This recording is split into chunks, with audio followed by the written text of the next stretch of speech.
The 82-game preseason is in the books, and it's finally time for the real season. Don't miss out on any NBA playoff action at DraftKings Sportsbook, an official sports betting partner of the NBA. From the play-in tournament through the finals, DraftKings Sportsbook has you covered with same-game parlays, live betting, odds boosts, and much more. Download the DraftKings Sportsbook app, use code Shannon. New customers can bet $5 and get $200 in bonus bets instantly.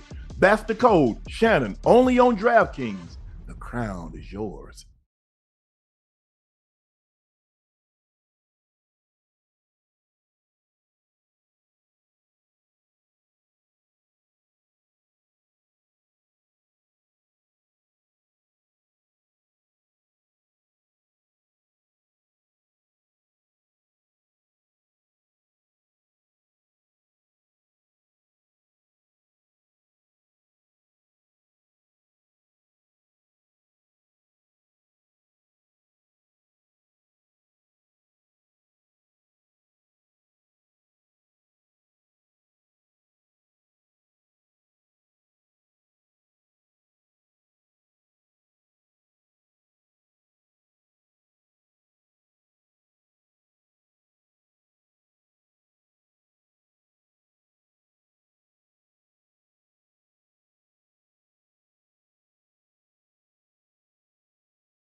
Hello, ladies and gentlemen. Thank you for joining us again for another episode of Nightcap. I am your favorite unk, Shannon Sharpe. One of my co-hosts, he's your favorite number 85, route runner extraordinaire, Bengals Ring of Fame honoree. You know what? He's a pro. He was a Pro Bowler, an All-Pro from Liberty City. He's Chad Ochocinco Rosado Johnson. My other co-host on Wednesday night, he's your favorite number 0, Arizona Wildcat legend. You know, they call him Mr. Hibachi Man himself. He is Agent Zero, Gilbert Arenas. Thank you guys for joining us. Please make sure you hit that like button, and please make sure you hit that subscribe button. And thank you guys for selling out my Shea by Laportier. We're only taking pre-orders. We got a shipment in, about 700 cases that was directly went to Vista, which is the online. And so all orders will be processed in the coming weeks. So thank you again for your patience. Do me a favor, do me a solid, that is. Please go follow my social media company. It's called Shay Shay Media on all platforms. It's at Shay Shay Media. Also, my clothing company, and it's spelled out 84 CLO, excuse me. That's 84 spelled out.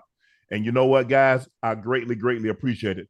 Also, go follow Gil, his YouTube channel. He has a show that airs every Monday through Thursday live at 11:30 a.m. Pacific time. That's Gilbert Arenas, his YouTube channel. His show airs every Monday through Thursday live at 11:30 a.m. And you can also follow him on his personal YouTube page, No Chill Gil. Let's go on and get Gil subs up. Y'all do him solid. The Knicks beat the Pacers tonight, 130-121. It was a situation where Jalen Brunson went down early, like midway through the first quarter, missed the remainder of the first, all the first half, and then he came back and he seemed to have energized them. So they come back and get a hard-fought win, 130-121. Gil, I'm going to start with you tonight. What did you like about what the Knicks did, and what didn't you like about what the Pacers did? I mean, you mean what Brunson did? It clearly shows he's the heart and beat of that team. They were up 11 when he went down. Soon as he get hurt, they went down 11. So it was a minus 22 when he was out of the game going time. And soon as he comes back, you can see the energy, the soul, the patience, the leadership that he brings. So that was the glaring tale of the Knicks, that is their heartbeat. Now, if Indiana takes anything from this game, it should tell you, take out the head of the snake. The head of the snake is out, the rest of the snake falls, right? He goes out. They're basically a 22 point turnaround. Why are you playing one-on-one against him? He's a one-on-one assassin. He leads the NBA in fourth quarter points, And what's the new thing they have? Fourth quarter points, clutch points. Points. Yeah, they got the new thing, clutch points. Don't know what that is yet, but they got that. Right? He leads it, right? So the fact that he leads in clutch points and fourth quarter points lets you know this is a dangerous man to be trying to guard one-on-one. If you have any basketball knowledge, Rick Carlisle does, just double him. At this point, just double him. He's done proved one-on-one, you cannot stop this man. Are we sure Rick Carlisle has basketball knowledge? Because for some reason he keeps putting them hard on Brunson, and every time Brunson sees him, he thinks oxtails, he thinks mac and cheese, he thinks candy yam, he thinks neck bone, he thinks cornbread, he thinks collard green. He's thinking it's Sunday dinner because he's cooking him. T.J. McConnell comes in. He gave you 10 points and 12 assists in the limited minutes. And what he's doing more so than Nembhard, he's making Brunson work. Okay, sometimes it's not about being able to stop him because he's a tremendous one-on-one player, but you got to make him work. He does minimal effort when Nembhard is guarding him. He's going shooting over the top of him. You see what you call him is picking him up 94 feet. He's like, you know what? You might get some basket, but you're going to work for him. And that's what you have to do. And I don't understand. After the first game, you see Nembhard and you see him struggle. And I agree. At some point in time, you're going to have to get the ball out of his hand, and you're going to have to make Josh Hart. You're going to make Hartenstein. You're going to have to make other guys beat you because he's proven through the course of the year he can beat anybody.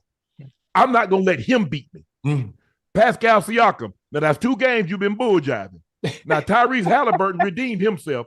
He had 6 points on 6 shots. He played well, and I get it. He only had 12 points in the second half, but sometimes you got to be selfish. Sometimes you go like, you know what, y'all bull jiving. Let me go ahead and do this thing on my own. 11 of 19, 7 of 11 from a 3. Pascal Siakam, you bull jive tonight. Miles Turner, I don't know what you was on tonight, but you got to do better. You got to do better than what you gave him. Yeah, Ocho, take off. He ain't played well the last 4 games, to be honest. The last 2 against Milwaukee and these 2, he ain't really. You talking about Miles Turner or you talking about Pascal? Yeah, Pascal.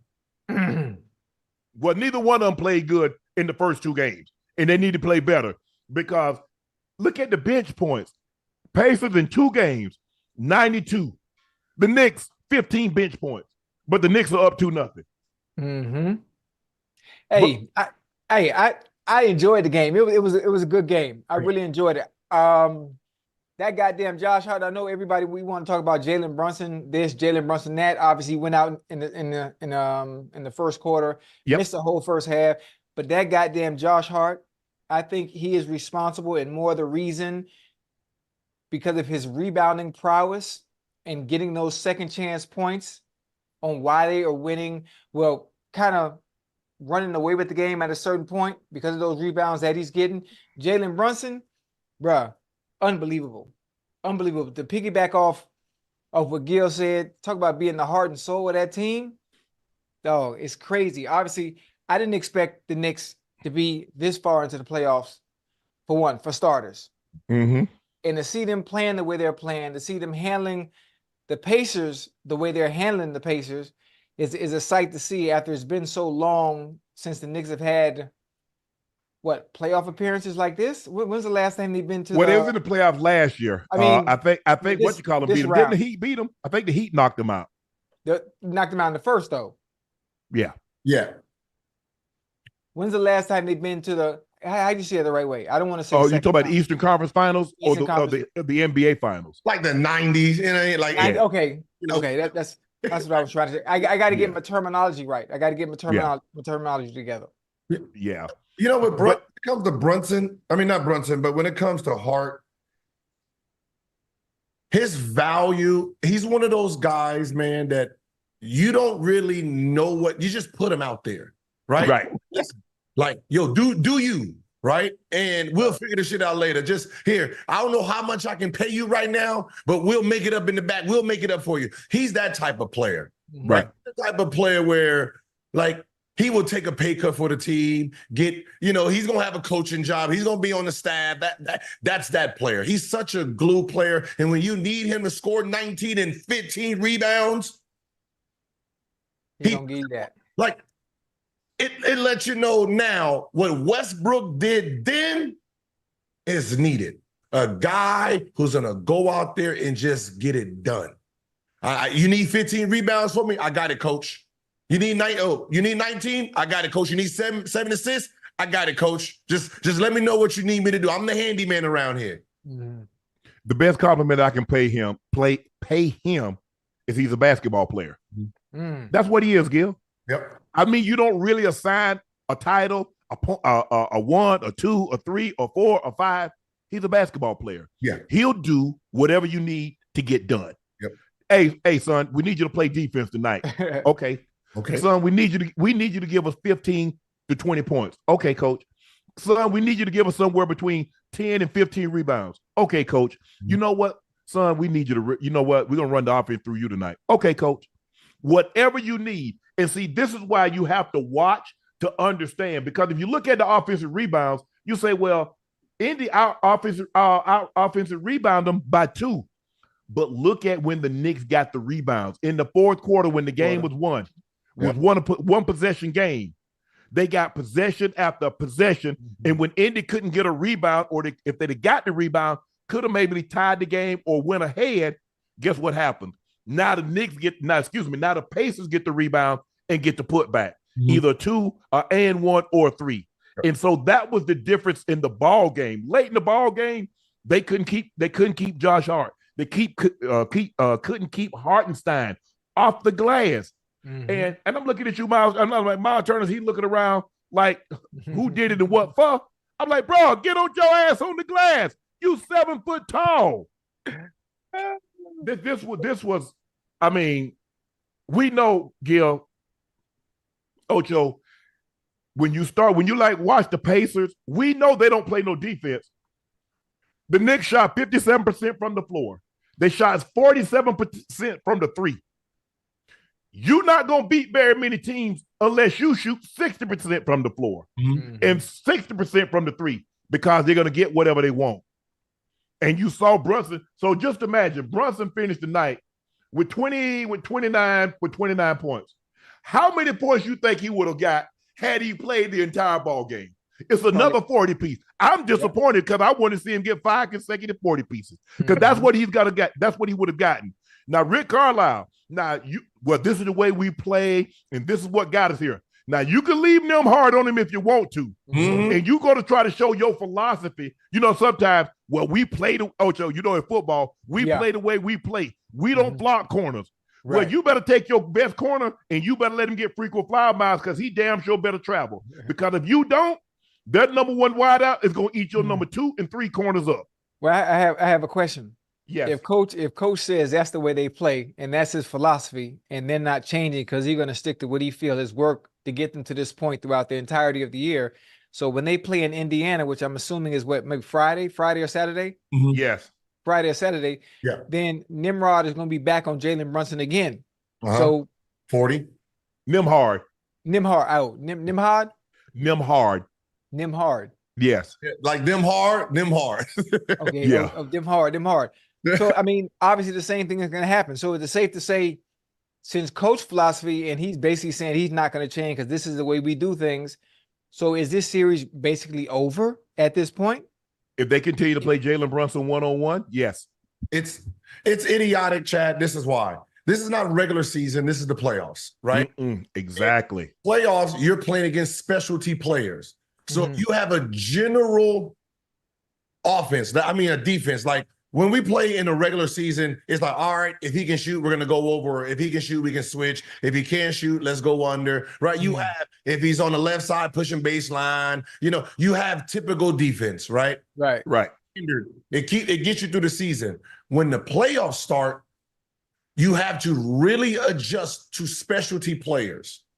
You can't just say, oh, Jalen Brunson, we're just going to switch. If he sees that, he's going to pick out the weakest person on the defense, and he's going to tear him. Go call the screen from there. And go at him. No, you come. Like, I used to do a pick and roll with him, but bring him over here. Let's get him. They usually do it with the Euros. We usually get the Euros on. Let me get the Euro over here. Let me go ahead and bop him a couple times and score. So you usually pick on the weakest person. So you have to change your defense for certain players. You might not be first round, normal defense. This round, they have a guy. Yes. You don't have a guy, so they don't really need to do anything defensively different than what they've been doing. They have a specialty guy, probably one of the most dangerous people in the fourth quarter right now. You have to focus on him the whole game, especially in the fourth, right? If they get to the next round, there's two people that does this, right? So you have to be able to change it up for the personnel. You can't be standard. This is not a call. Yeah.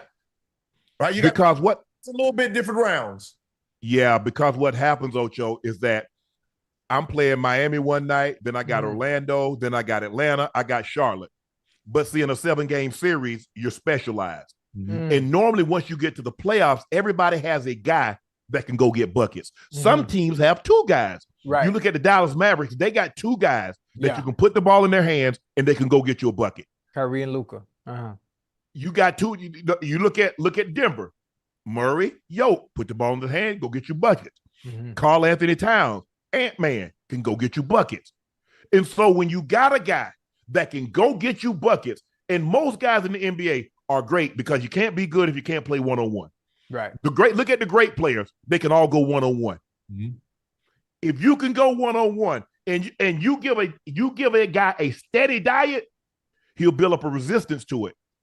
And then now he doesn't see the ball go in. See, the problem that they had is they let Jalen Brunson see the ball go in a couple of times. He hit his first couple of shots in the third.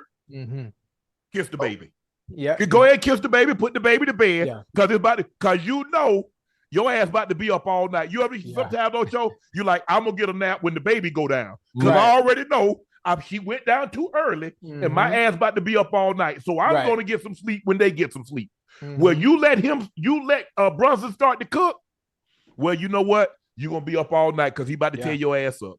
Listen, I don't know much about basketball, but I do know the same as it goes for us. Once we catch a football in a game, just the first catch, and you get that feeling and that confidence and you get in that rhythm, I'm assuming Gil is probably the same when it comes to basketball. Once you hit 2 or 3 shots and that confidence and you in the rhythm and you feeling yourself, it's hell after that. It's hell for everybody after that.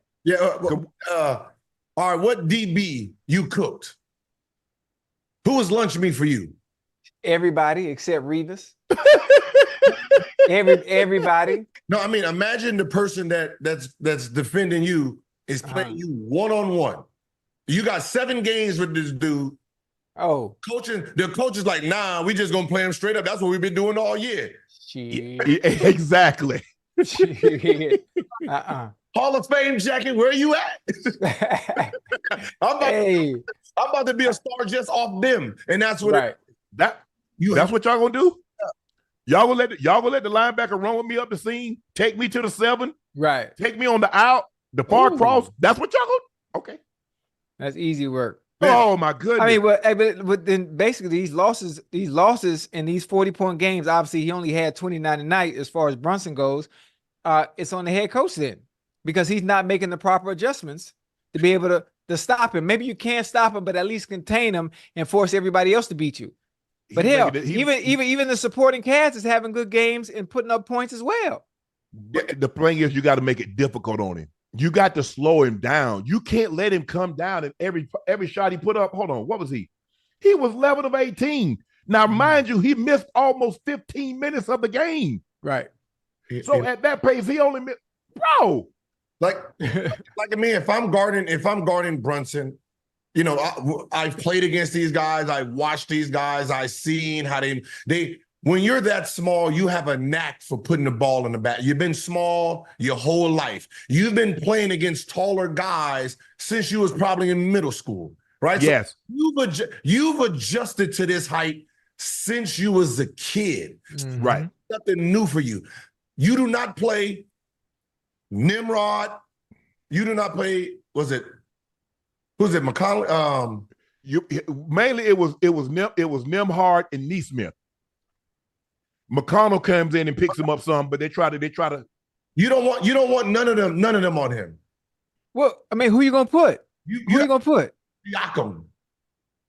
You need some. You can't put Siakam on Brunson. Siakam can't do. He can't do nothing with what you call him. He can't do nothing with OG. So how the hell he gonna guard? OG is stronger than him. So what I'm saying is, with Brunson himself, I want someone who's taller and has the arm, Lynn, because all Brunson's going to do is just hit you with his body because he's stronger. He's going to hit you with his body, turn around jumper. If you're the same height, if you're anywhere from 6'2" to 6'7", you're not going to bother his shot. He's used to that. He's used to that arm. So you need someone who's a little bit longer to make him shoot a little bit higher. You're not going to stop him. All he's going to do is try to get more into your body, hit you, and then he's going to try to spin, fade. And your arm length should be able to alter the shot a little bit. Even if I'm guarding him, he's cooking me. Because once he hits me with the body, I'm going to back up a little bit, and he's going to be able to shoot the jump. So using his body to create that distance. It's just like a math equation, right? All right, you have long arms. Okay, you jump a little bit, so I need about 2 feet. Boom. Okay, that's it, right? And that's all he's doing. He's calculating. Hey, now when I think about it, Gil, ain't that the same thing that move Carmelo do? He always put that shoulder in you just to create a little bit of space. A little bit of space. You know, somebody, yeah. You're trying to dislodge him. You're trying to dislodge him off that spot. Yep. A lot of times what guys are doing, they're trying to draw an offensive foul, so they're trying to flop. And they're not going to give you that. They're not going to give you that come postseason. You have to earn fouls in the postseason, especially on a player like Jalen Brunson, because that's his game. Dip the shoulder, dislodge you off the spot, whether he's trying to shoot a jumper or he's trying to get to his spot and get to the basket. But they're not going to give you those calls. At some point in time, you can't keep letting guys. OG left, and he didn't play the entire fourth quarter, but he had 28. Brunson missed 15 minutes of the game. He missed the entire second quarter. He had 29. DiVincenzo, he had 28. Josh Hart had 19. Hartenstein had 14. At some point in time, you can't keep letting their starters get double figures. You can't let 3 guys of their starters have in the high 20s and shoot. OG was 10 of 19. Brunson was 11 of 18. DiVincenzo was 10 of 20. If you go back and look at it, only McBride that played at least 20 minutes, only one guy shot less than 50%. OG was 10 of 19. Hartenstein was 5 of 7. Jalen Brunson was 11 of 18. Josh Hart was 8 of 12. DiVincenzo was 10 of 20. Who the hell you beating? Let in the postseason? You let a team shoot 50. Do you understand, Ocho? Probably in shoot around, you couldn't shoot 57%. This is a game. This is no different than with Miami. I mean, not Miami, but Phoenix Suns, right? They was all focused on offense, no defense. And then when it comes to the playoffs and you really need to lock down defensively, it wasn't there. You don't have the muscle memory to do it. You know, doing it a certain way, you're going to give up. You're going to, like, it's one of those things is you can pick him up full court. Yes. Because he's not a great ball handler in a sense of, like, him or Hallie is not great ball handlers. They're not Kyrie Irving, right? They're not John Wall, right? So they'll fumble trying to get past you. They're great in the half court. So, yeah, you try to tire me out in the back court, I'm going to just pass it to Josh Hart. Boom. So this is just a matchup tweak. This is just a matchup tweak, but it seems like New York got accounted for all of it. They do. We know this. Listen, we've said this all year. Indiana's looking to outscore you. Yeah. And if you look at the magic number for the Knicks, they got to 130. The Pacers are trying to get to 130, 135. They don't play defense. They don't have outstanding wing defenders. Miles Turner is a great help defender, but because his offense is lacking, he's lacking on defense. Normally, they tie together. You play good offensively, you get some steals, you get block shots. You play good defensively, all of a sudden the basket starts to go in the ball starts to go in the basket. But give the Knicks credit, because when Brunson came back in, you could see it from the television. Yeah. Even though I don't have my sound on, you could see the people standing because they're like, okay, our savior is back. You see them now. All of a sudden, DiVincenzo is shooting the ball. Oh, this about to go in. JB on the court. Josh Hart like, hey, man, if I get this rebound, kick this thing back to JB, oh, we good. Hartenstein, all of a sudden, he's crashing the boards even harder. And the thing is because they're crashing the boards, you're not making them pay. See, now you crash the board. Josh Hart doing all that board crashing. Y'all got to get that rebound and get the ball out, get it ahead, get some easy transition points. But the Knicks, give them credit. I thought the minutes would catch up with him, Gil, because Tibbs, he likes to play his guys heavy minutes. DiVincenzo played 44 minutes. Josh Hart again played all 48. Hartenstein played 39. Jalen Brunson played 32, but he missed 15 minutes of the ball game. Yeah, I mean, that's what he's doing is just old basketball, right? You know, when we played, Kobe didn't come out of the game, LeBron didn't come out of the game, not in the playoffs. Jordan didn't come out of the game, not in the playoffs, right? You know how to manage the time in the playoffs with timeouts, longer TNT or ESPN commercial breaks. So you're going to get your rest. But what I love about this series is I don't think New York fans understand the rules of the NBA, all right? Sit in the seats. I see somebody behind the basket get up from his seat and yell at the ref like he almost came on the court. But I don't know if y'all seeing this, but New York is wild right now, right? Yeah. You got two dudes sitting there like this ain't the Rucker sit down, right? They in there yelling at the ref, picking the ball up, wiping it off. I'm like, oh, they crazy out there. They turned up. That's dope, man. It is. Dope. I mean, the Knicks, look, there's a reason why they call Madison Square Garden the Mecca. Yeah. And when the Knicks are good, there's no better place to be. Look, you want the Knicks, you want the Celtics, you want the Lakers, obviously now the Warriors. And if you get the Bulls, sprinkle the Bulls in there, you'll be straight. But if you got the Knicks, the Lakers, the Celtics, and the Warriors, you got a good game. Oh, NBA is popping. You got them teams good. Yeah. What? I don't care about anybody else. Hey, so hypothetically speaking, I mean, I'm not wishing any bad luck on the Knicks, but if the Knicks win this series, yeah, who do you think they face next? Cancun? The Celtics. They're facing the Celtics next. Why he said Cancun? Because it's about to be 4-1. You know who they facing. The team that wiped y'all out, they're going to play them. So, wait a minute. So, what you saying? You saying the Knicks don't have a chance to beat the Celtics in the 7-game series? Cancun. They're going to be in Cancun, drinking pina coladas. They did great. Nobody's going to be mad at them, man. Nobody, listen, there's some forces you face in life that just got your number, and they just better suited to do what they do. They play in Boston, right? They got stars over there. They got a team over there. They play defense over there. They got defense over there. It's a two-headed monster in Boston. Jaylen Brown and Jason Tatum. And then they got a Josh Hart. They got a White who plays defense. Porzingis, when he comes back, they just resting him now. See, nobody's paying attention to them because they winning every game by 20 plus. Yeah.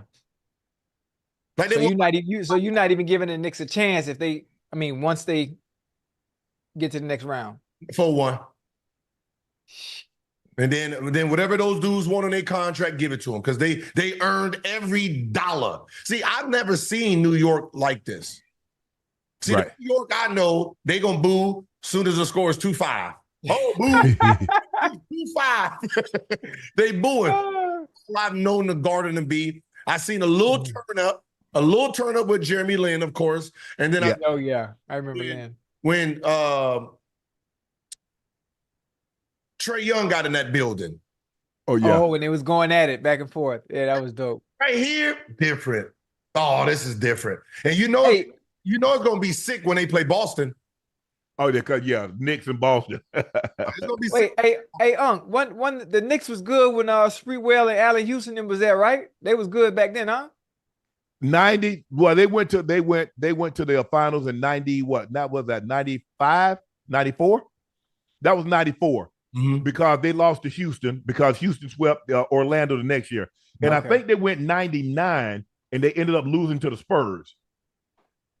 Yeah, but I don't know if was Spree on that team then. I don't think Spree was on that team then. The Allen Houston team. I don't think he was on that team. Oh, he wasn't? I think he was. Was he early 90s, like 93, 94, 95, maybe? Yeah, I don't think Spree was there yet. Let's go to state then. Yeah. But they were like I said, when they're good, when the Knicks are the Garden is rocking. Yeah. It's the Mecca. They call it the Mecca. No building has had more historical events, from the Beatles to the Hove to Kevin Hart to boxing matches, Ali. I mean, you name it. Yeah. That building has hosted it. Elton John. It doesn't matter. So when it comes, Sinatra. Yeah. I mean, just be honest, man. They probably got some code violations. Spree was there. He was there in '99. Spree was there in '99. Okay. He was on that with Allen Houston. Okay. Was that the year? Was that the year that what you call him hit that shot? Was that the year that what you call him hit that 4-point play? Grandmama. Larry Johnson. Remember he hit that 4-point play because they was down like 2, and I think he ended up hitting a 4-point play or something. Yeah, or maybe they were down 3, and he ended up hitting a 4-point play. Yeah, I was in '99, so I don't know. Yeah, that was it. It is like, hold on. I got to calm down. I got to make the shot now. It don't mean nothing if I don't make the shot. Hey, yeah, you're right. But the Knicks beat the Pacers 130-121. Jalen Brunson comes back in the second half, breathed life. A team that was down 11, they go on to win by 9, thanks to Jalen Brunson heroics. DiVincenzo was sensational again. Josh, OG Anunoby. That's going to be an interesting situation there, Gil. It looked like he pulled his hamstring. It did look bad. Because it did look bad. Yeah. What do I say about Josh Hart? I can't say enough good things about him. I think if I'm not mistaken, he might be leading the playoffs in rebounding, and he's 6'4". That's crazy. That's why I compared him to the goddamn Dennis Rodman. I'm not calling Dennis Rodman undersized, but Rodman was all over the place. It's just like he had a knack in always knowing where the ball was going to land. If it didn't land where he was at, he was going to get it. Yeah. This lets you know one thing, man. He was with the Lakers, with the Pelicans, right? He was like a free man, right? He's over at the Knicks. You have a coach that believes in you, right? I'm not taking you out. This is your job. This is your team. Go out there and play. That I need you feeling that a coach can give a player. You're seeing it right now in real time. So when you think you need to yell at a player, you can see positive reinforcement. This man will run through a wall for that team. Yep. This is not the same Josh that was in Pelicans or in Los Angeles. You're looking at him like, man, why didn't we have him here? Because you didn't have a coach that believed in him like that one does right here. That's it. That's the difference. And, he believes in him. If he takes a shot, a lot of times you get with Coach's son, we don't want you to shoot. You pass it. He pulls up from 3. Tibbs doesn't give it. And he's hit some big threes. Hit one against Philly. Hit one the first game against Indiana. So Tibbs gives him the confidence that he can go out there and play his game. And if he makes a bad play, Gil, coach ain't looking, hey, get Hart out. That's one thing, man. They can go out there and just play back. They don't got to look over their play free. They hear, they don't have to do this. Yeah. Because nobody coming for them. Right. 48th tonight. Every sub, I'm just sitting there just looking straight, having a good old time. You touch mine, I'll be, oh, wait, what's up? Oh, you subbing? All right, guys, we're going to move on. It's time for our first segment of the night, and it's called a news cap.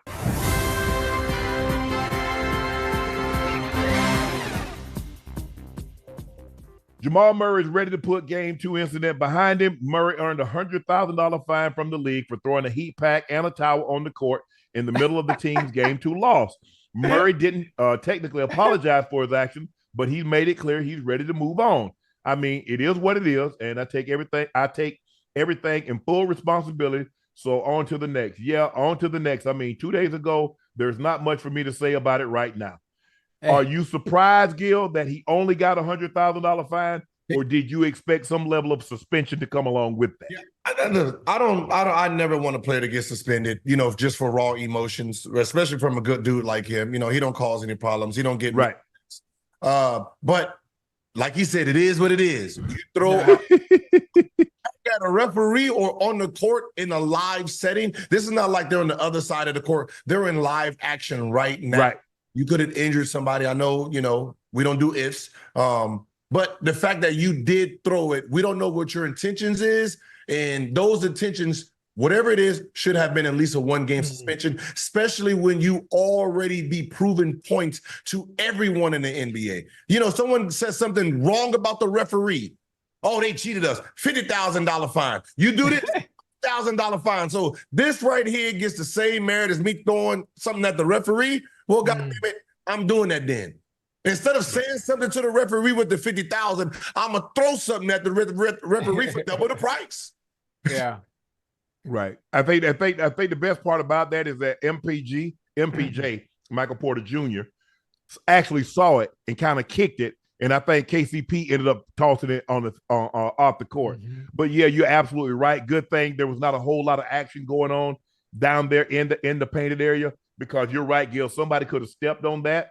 Now, somebody steps on that and they're out.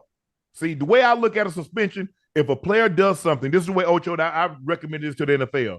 Yeah. If a player injures someone through a dirty hit, you have to sit down until that player comes back. So if that player's out for a month, you sit your ass down for a month. He's out 6 weeks, you sit your ass out for 6 weeks. So if he injured somebody, Jamal Murray injured somebody, and he's out for 4 games, he's out 4 games. If the series gets swept, you out for the number of games next year. And then you'll stop that foolishness. Yeah.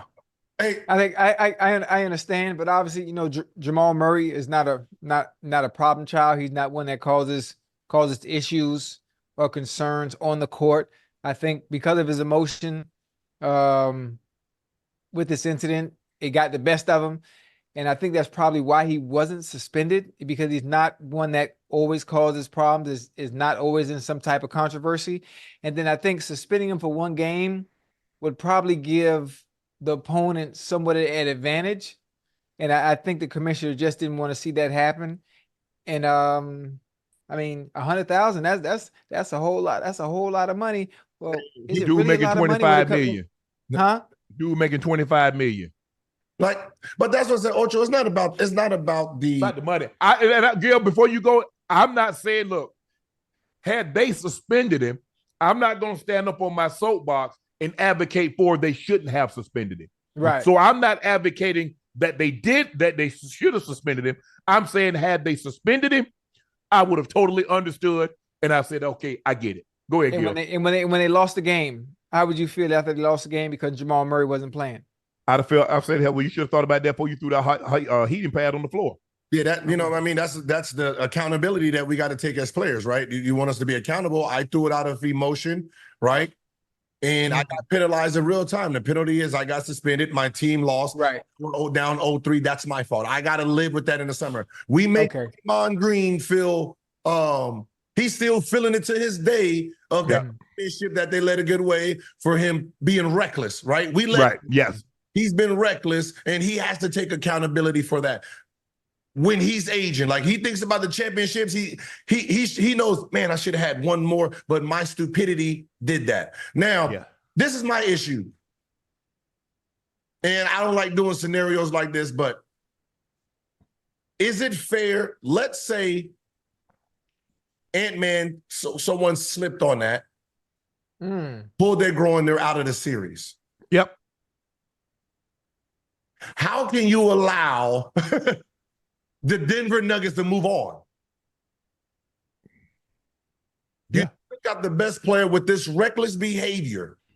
No matter how many games you suspend, I can suspend you the most. This is the most important player for them. You still have your most important player. You guys end up coming back and winning a series all because of this move. I don't know. I can't feel. That just feels horrible. That is a possibility of something like that happening. And I can tell you this right now. Listen, I'm about 30. I'm willing to win. So if I know this is only 100,000, hey, you ain't playing, right? Who is you? You on the scene? What's your name? Hey, go ahead, throw a heat pack under that. Throw a heat pack right there. See if we can go ahead and get young fella out of the game. Because here's my thing: if I'm the 4th player or the 5th player or the 7th player on the team, hell, I'm gonna start an argument with the number 1 or number 2 player. I'm gonna try to get you thrown out. That happens. Because if I get thrown out, It's not as big as a bigger loss as you get in your third. If I get into it, I'm the seventh guy on the team, and I can get into it with LeBron, or I can get into it with Joel Embiid. Mm-hmm. I get tossed. We double text and they throw both of us out. Who won? Who won that? Mm-hmm. At San Antonio against the Suns. You remember they came when Amari, I think it was Amari came off the bench. Yep. Robert Horry had checked Steve Nash into the bench. Yep. Robert Horry and Amari Stoudemire came off the bench. Had that been David Stern, he was gone for a game. No. Look, that's what ended up happening. He dealt with David Stern. Yeah, he suspended him. He got suspended. What Robert Horry did, right? What Robert Horry did end up being a brilliant play because he chucks Steve Nash. Amari gets off the bench. He got suspended. So Robert Horry versus Amari Stoudemire, who was an All NBA player at that point in time. So which was the more important loss? Yeah. And this is what I tell people. They said, well, he's a first time. There's a lot of people up in Pelican Bay. And if you're from Texas, you know where Huntsville is. There's a lot of people in prison for a first-time offense. First-time offense? It only take one time, boy. Exactly. How many people have messed up their lives, Ocho, over a first-time offense? A lot of there's a lot of fathers out there. All it took was one time. One time. Yeah. One time. But Jamal Murray, he'll be able to go game 3. He's going to have to play better. And he hadn't been shooting the ball well. And I think a lot of his heroics in the Lakers series have masked that he has been shooting the ball poorly. Mm-hmm. And so now it's come to fruition that he's not in a position to win the games on last-second shots. And when you compound that, they're making it very difficult on this year's MVP. We'll talk about that in a second. Nikola Jokic, he's one of the most efficient players in the NBA. Mm-hmm. He was 5 of 13, and then he was like 11 of 25. And, he had a triple-double, but that triple-double didn't matter because that game wasn't even close. Yeah. Mm-hmm. And then in the first game, he had 32 points, but it took him 25 shots to get it. And he didn't have double-digit rebounds or assists. So one of those two guys have to play great in order for them to have a chance to win. If both of those guys are playing bad, you're going to see the outcomes that you've seen over the first 2 games. Big losses. Yep. So let's go ahead and get to it. Nikola Jokic has been named MVP for the 3rd time in his 4th season. Jokic ranks 10th in points, 4th in rebounds, 3rd in assists. He became the 2nd player in NBA history to have at least 2,000 points, 900 rebounds, and 700 assists in a season, joining Oscar Robertson when he first had the triple-double, had a season of triple-double in 61-62. He's the 9th player to win 3 or more MVPs. Kareem has 6. Michael Jordan and Bill Russell has 5. Wilt Chamberlain, LeBron James has 4. Larry Bird, Magic Johnson, Nikola Jokic, and Moses Malone have 3. Gil, hold on, check this out. Shaq openly told Jokic that someone else should have won the MVP. Moments after the MVP was named on TNT, the crew, Shaq said, Joker, as president of the Big Man Alliance, you are the vice president of the Big Man Alliance. You know I love you, but the best player in the league, I want to congratulate you. I want you to hear from me first. I thought SGA should have been the MVP. That's no disrespect to you, but congratulations. Gil, what you think? Well, we already know what you think. You don't think? The Shaq could have left that part out of there, man. Yeah. For sure. Just congratulated him. But listen, let you and I have that discussion. But to Shaq's credit, he don't have to worry about Shaq going on a podcast, on his own podcast, or go saying something. I'm saying this to your face. I think you're the best player in the league. I think you're the best big man in the league, and yada yada yada. But this year, I thought SGA should have won the MVP. No. Go ahead, Gil. Hey, say that shit on your podcast. Don't say that not on TNT while I'm trying to get my goddamn trophy. Yeah. I'm still gonna take this trophy home. I appreciate your honesty, but this trophy's still going on the mantle. Yeah, no, don't do that to me. Now let's go ahead and celebrate me. Go on your podcast and say what you really feel, and then we keep it like that. But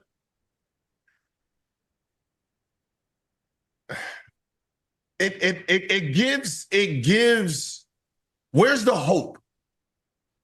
Right? Where's the hope for young players? Right? This is who we were last year. We're the number one team this year. We outplayed the champions who were supposed to be number one. We became number one. I'm averaging 30.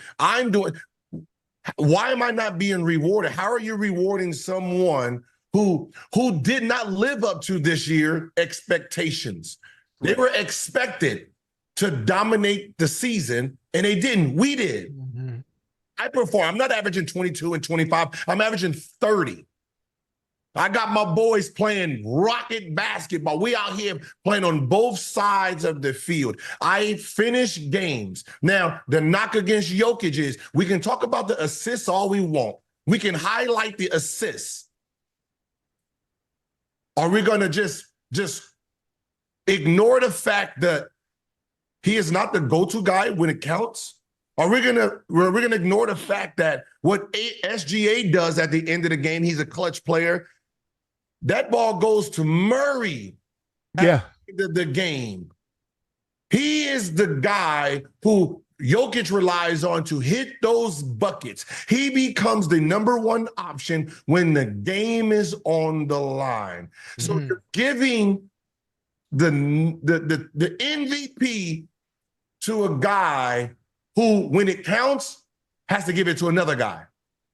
And you're saying, hey, young fella, maybe next year. It kind of just takes away from what are we all doing this for? What is the point of being number one? Jason Tatum, what is the point of me being number one? What is the point of us doing any of this if you're not rewarding anything? What are you rewarding? And that's the problem I have. We do not have any consistency on this award. You don't want the guys to be selfish, right? You say, all right, if you're selfish, thinking about yourself and not the team, we're not going to reward you. Now you got guys trying to build teams and okay, I'm winning. Hey, I'm still doing good. Yeah, nah, not this year. Yeah, we're gonna give it to some selfish. Like you can't keep. I will say this, Gil, before you go, Ocho. Yeah, Jason Tatum he shouldn't. Don't even talk about the MVP because the way he fell off. Man, he fell off like Milli Vanilli. Wait, Jason Tatum. What do you mean fell off? Did you not see his last games? He's by the bottom. He should. You can't. First of all, okay. If you want to say SGA, I ain't finna fight you. If you want to say Luka, I ain't finna fight you. But to say Jason Tatum over Jokic, oh no, he should have been. First of all, Jason Tatum shouldn't have been over Brunson. What we need to do here, huh? If you got to think about Tatum, you talking about he ain't doing what he doing. The score's 30-0, huh? Man, hey, I can make a case that Jalen Brown is just as important. You can say that. You can say. I don't know. Have you seen these playoffs? Have you seen these playoffs? Yeah, I know what I do see in the playoffs that we win by 20 every game, and I don't need to really bump my engine. Hey, number two option, do your thing, young fella, do your thing. I mean, we win by 20 without your assistance. It's been Derek White and Jalen Brown. But what I'm saying is the number one, this guy at this point, he needs to be great at the beginning of the game to get the score up. Like what we're penalizing Tatum for something we gave Steph Curry.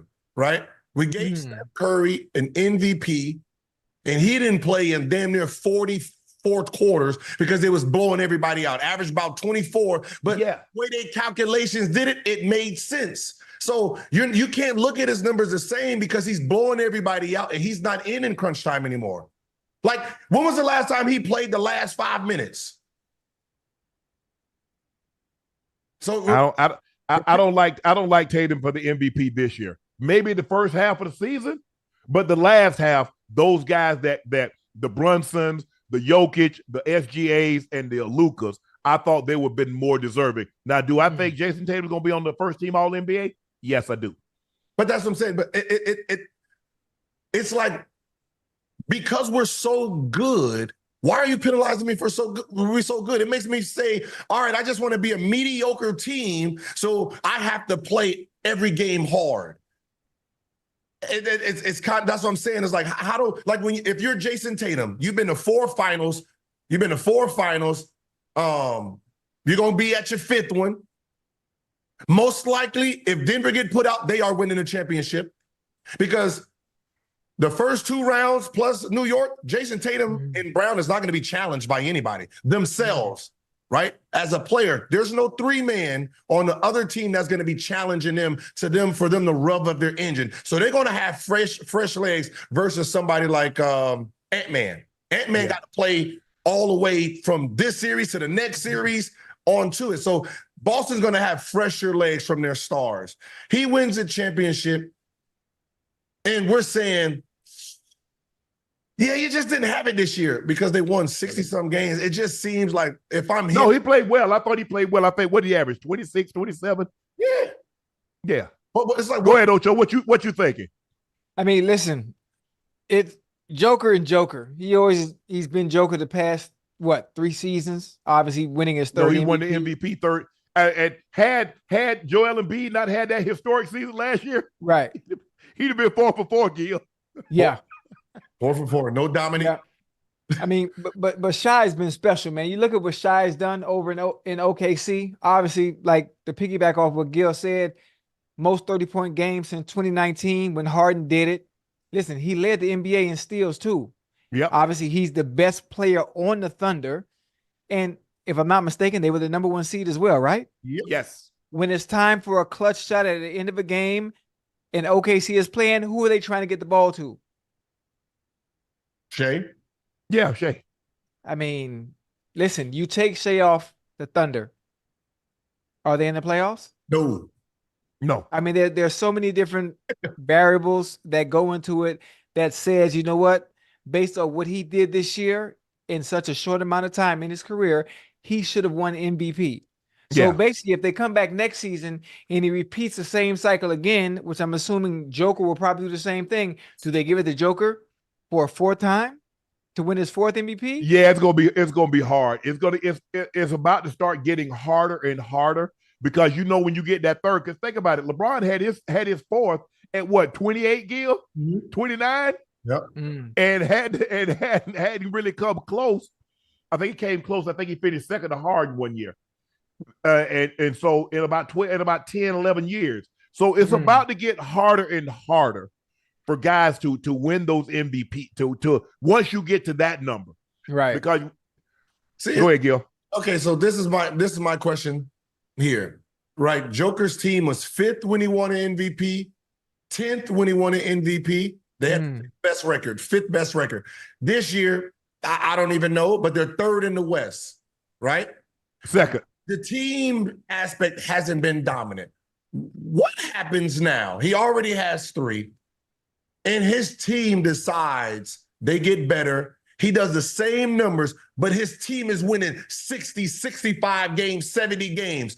Are you going to give him the MVPs that he deserves, or then you're going to go back and screw him and say, "No, we can't give you him now"? What do you do now? What do you do when his team, if they come back next year and they win 65 games and he has the same numbers? You sit there like, because you already rewarded him where his team was not the number 1 team in the NBA. So what do you do when he is the number 1 team? Gil, I think the thing is you look at the MVP because of the way Joker played in the playoffs last year, it kind of carried over and it's like, oh my God, maybe we made a mistake. You look at Ant-Man, the way he's played in the playoffs. You look at Jalen Brunson. If Luka can turn it around, I think the MVP is going to come from one of those guys. Because I think the voters are going to look, and we understand this is a regular season award. The MVP, everybody like, well, you got to take it. We ought to wait till after the playoffs. No, the MVP has always been a regular season award. You have finals MVP for the player that plays the best in the playoffs and in the finals. That's what that should be. But I think the thing is for like SGA, if he could go on and get his team to the Western Conference Finals or get them to the NBA Finals, even if they don't win, obviously if they win, it would be a huge accomplishment. I think the voters going to look, you know what? We got to reward these young guys coming up. So then, but that's not a problem. That means you're gonna screw somebody next year to make what you did this. That's what I said. You can't be screwing right wrongs. Somebody, Jordan, LeBron, Kobe. So y'all been screwing people all these years. Keep on screwing them. Yeah, that's what I'm saying. If Joker wins 63 games next year and he's playing the same way, we're gonna be saying Joker's the MVP. Yeah. Right. Well, not unless Embiid comes back healthy. And then they're gonna be like, well, he was third last year. Now he's won this year. Yeah. You gotta give it to him. Like he has a great upside. Like what does Shea do next year to get an MVP? This is what I'm saying. This is why I say same thing with Jason Tatum. I'm averaging 30. My team is number 1. I'm not averaging 22. I'm averaging 30 points a game. What do I need to do next year to win an award? Right. Because if I average 28 and we're number 1, you're going to say, this is a down year. Yeah. Guys, back to Shaq. I think a part of Shaq, he might not ever admit this, but Shaq see these guys winning these MVPs and a little envious. Because, and I don't care, look, I understand that Shaq got 4 titles and he has 3 finals MVPs, but Shaq know deep down, we should be having a discussion. For GOAT, Shaq name is never brought up in the discussion. Now, we bring his name up with big mans, with Will, Russell, and Kareem, and rightfully so. But we're never going to see another guy Shaq's size with his athleticism that was as dominant as him. Yeah. And he robbed himself because he didn't take it serious enough. Did he take it serious? Not nearly as serious as he should have. Shaq should have 5 MVPs. Shaq should have 7 titles. And I think he sees a guy like Nikola Jokic that's not as dominant as him and gets 3 and 4 years. Yeah. And people are talking about him. And they talk about him dominant big man. But see, when you historically great, they talk about you as great basketball player, the GOAT. And Shaq is never brought up. When they say Tom Brady, even though he plays quarterback, they say Tom Brady is the greatest football player. Ocho, you and I debate. We say Jerry. We say Lawrence Taylor or whomever. But Tom Brady, although he played quarterback, Shaq is never brought up in those discussions when it comes to GOAT. He's never in front of Magic. He's never in front of LeBron. He's never in front of Jordan. He's never in front of Kareem. He's never really in front of Russell. When we talk about GOATs, those Mount Rushmore. And I think a part of him is envious of that. But he doesn't have anybody to blame but himself. But do you think it's because he's a center, though? Obviously, when we talk about the GOAT conversation, Nikola Jokic is a center. Kareem is a center. But okay. Kareem got 6. When I think of Jokic, Russell got 5. Chamberlain got 4. What are we talking about here? Magic got 3. Bird got 3. Moses Malone was a center. He has 3. What are we talking about here, Ocho? I mean, we talk about Jokic. I see him as I'm trying. He can shoot. He got mid range. He shoots a 3. It's a different type of center for today's game as opposed to Shaq being in the post. Kareem didn't do nothing but throw the sky hook. Wilt didn't do nothing but the finger roll. So what now? Wait, so when we talk about the greatest basketball players of all time as far as the GOAT conversation, Shaq's name is never brought up in that? Have you ever heard it? No, because it's normally just Kobe, MJ, and LeBron. That's it. Kareem. No, I never heard of Kareem. Kareem doesn't get the credit that he deserves. No, it's always the same 3 names. The NBA players voted, and they had Jordan 1, they had LeBron 2, they had Kobe 3. But when you see when they do the analytics and they ask all these execs, it's normally Jordan, LeBron, Kareem. No, I'm talking about us. I ain't talking about them execs. But here's the thing. I'm talking about barbershop talk. Barbershop talk. GOATs. How do you put a guy got the most regular season MVPs? Yeah. Before LeBron broke his record, he had the most points, the 3rd most rebounds, 5 titles, 2 finals MVPs, and you say he's not in the GOAT conversation. Same reason we say Bill Russell not in it. We just do. It's just but here's the thing. Russell was the most important, but there are times, Russell didn't win Rookie of the Year. I know. Tommy Heinsohn won Rookie of the Year. Now, it'd have been interesting to see during those 11 titles how many finals MVPs. So let's just say, for the sake of argument, he got 8 finals MVPs. Are we going to leave him out of the GOAT conversation now, Gil? Yeah. No, sir. Because in reality, there's only two people arguing for the GOAT. Whoever you have as third, you're irrelevant. Because you can't put any more stats up on the board for you to get the number 2 or number 1 anyway. So when people say, yeah, this is the GOAT debate, Shaq, you're in the GOAT debate, you guys don't have any more stats, right? There's only, if Jordan is the GOAT and they're saying LeBron is number 2, the only reason this is still a conversation is because LeBron is still trying to get in front. Right. Once LeBron stops, there's no more GOAT debate if he stops at 2. Right? If he stops at 2, it's just Michael Jordan. And then whoever comes along and he jumps in front of LeBron, then that's the GOAT debate. Once you're in third place, bro, you got the bronze, right? There's no debating of that part of it. The only reason this is still conversation is because there's still an active player right now. When it comes to Shaq, Shaq hates every big man. If you haven't noticed, he did. Yeah, he does. Shaq and the Fool going at JaVale McGee and all of them. He doesn't like the big man. Rightfully so, because that's his position. He is, in his mind, he is the apex predator. No matter what no one says, we don't care. He don't care what you say. He don't care. You can throw all the championships and all that. If we lace him up and we had to, in our prime, had to play against each other in our prime, he thinks he's the apex predator, right? Yeah. I'm gonna bust through all y'all. So you guys can sit on those awards. Those awards hurt him. They irritate the hell out of him. Yes, it's the MVPs, Gil. It's the MVPs because we only have one. And that's my argument. You and I debated this. It's hard for me to put somebody in the GOAT conversation with one MVP. Regular season. It's hard, Gil.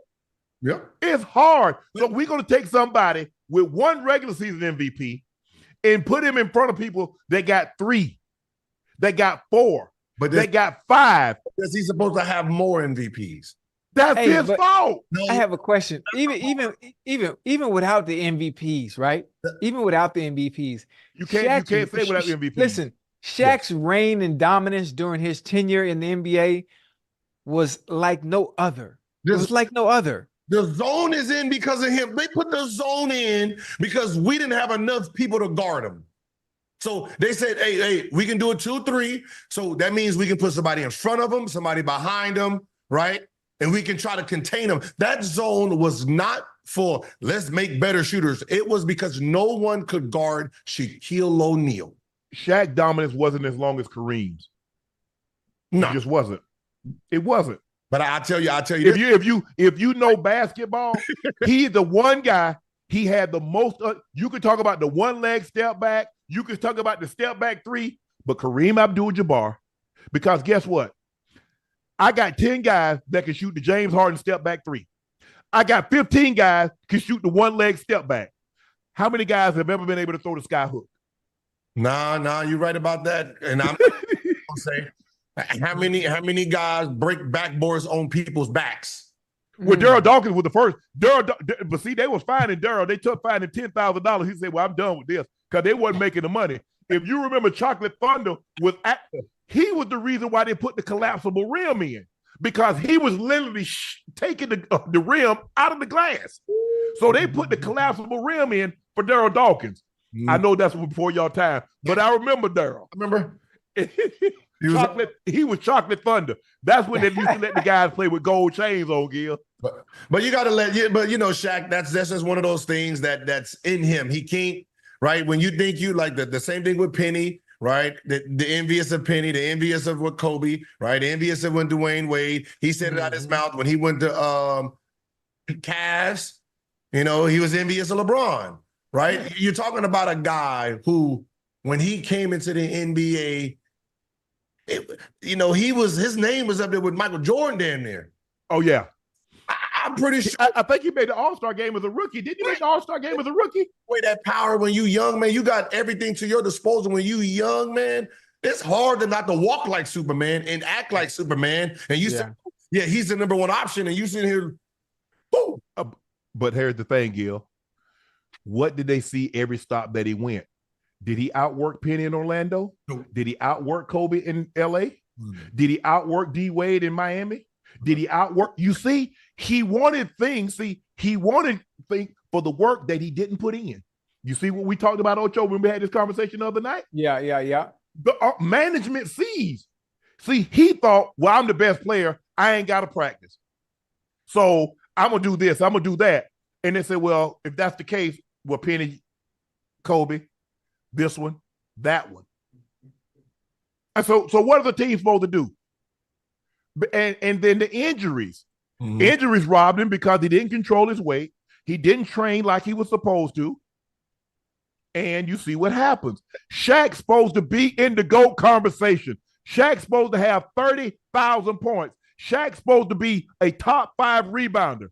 And while y'all bull jiving, a guy that gets left out is Tim Duncan. People don't realize how good Duncan was. No, he was a killer. He was the it. Yeah. Mr. Fundamentals, huh? Yes.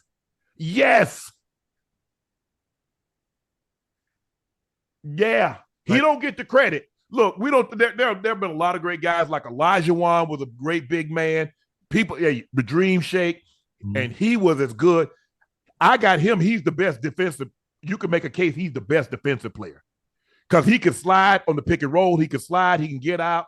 Obviously, blocking shots, all that other stuff. He was fundamentally sound. Offensively, we know about the Dream Shake. But there are a lot of guys that don't get the credit, especially when you and Jordan. I mean, because for whatever reason, guys, we don't like bigs.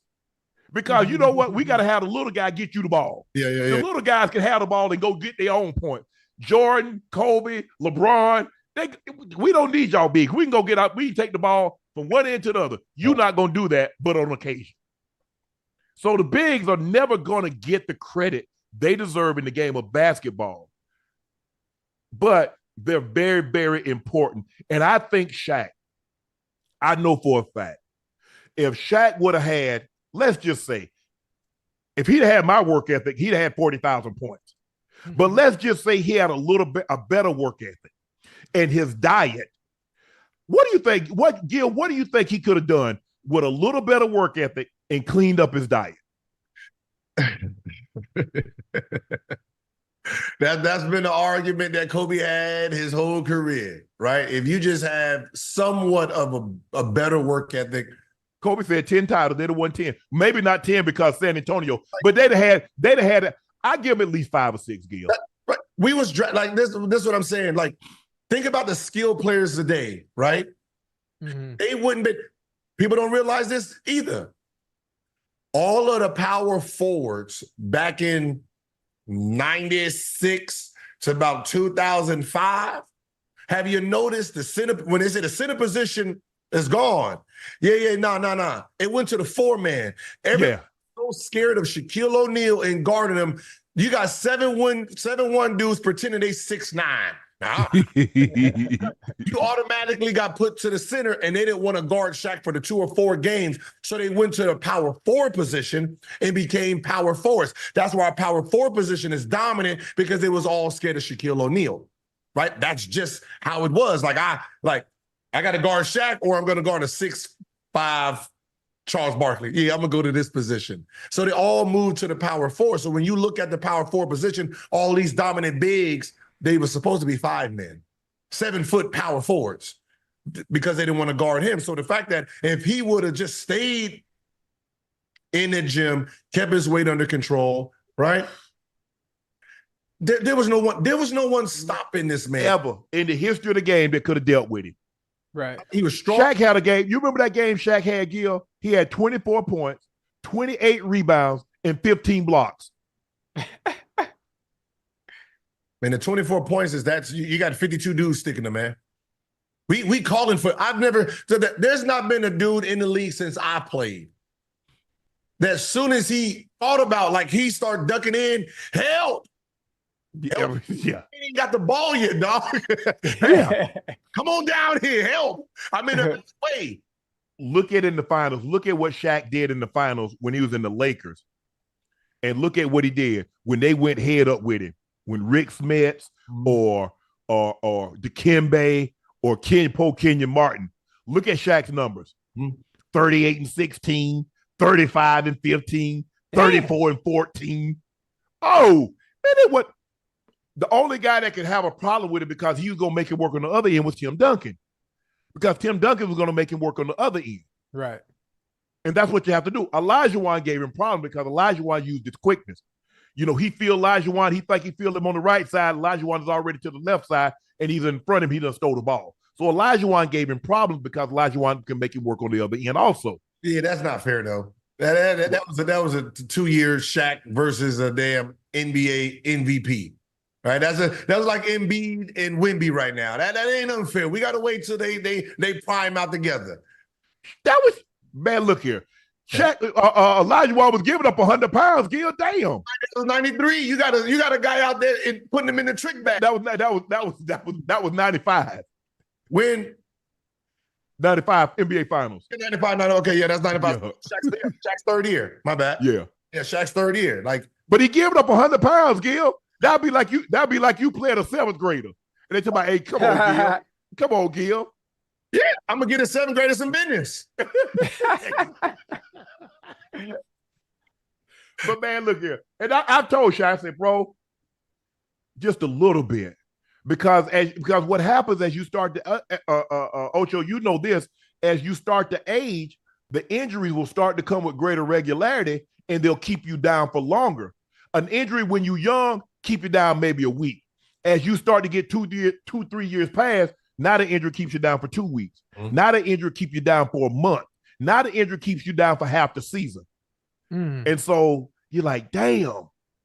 And that's it. If Shaq would have taken it like, you know what, it was the end all be all. Kobe, Jordan. I'm not saying you couldn't shoot your commercials and do things, but what did Jordan do when he shot Space Jam?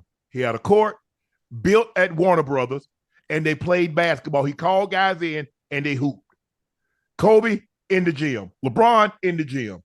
Man, if Shaq did that, so Shaq is looking at, yo, man, this joker, he's 29 and got 3 MVPs. 3? Yeah. Giannis got 2 MVPs. And that's why I say when people talk about the 80s, the 90s, and they have this discussion, and I say the difference really is yeah, we have technology and these guys have history, right? Right. To look at where you were successful and where you failed, and then they can change it. So the Jokic, you can see if he was a lazy dude, he would have a weight problem.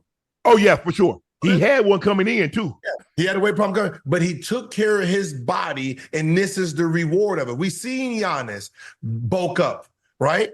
We see these guys taking the extra measures. There's no Dennis Rodmans in this game.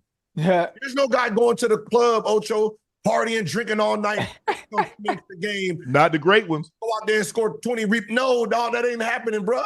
You're going to get exposed in this game. So these guys, there's so much money and there's so many brands that's going on that these guys are all walking like a business. They're all thinking like Michael Jordan, right? Mm-hmm. Then it was Michael Jordan, and then everybody else was getting rewarded for what this man was doing.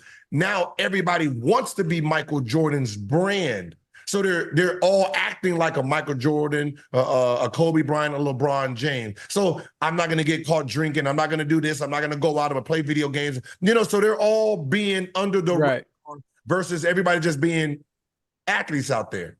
Yeah, everybody now. When Michael Jordan got Tim Grover, now everybody has a personal trainer.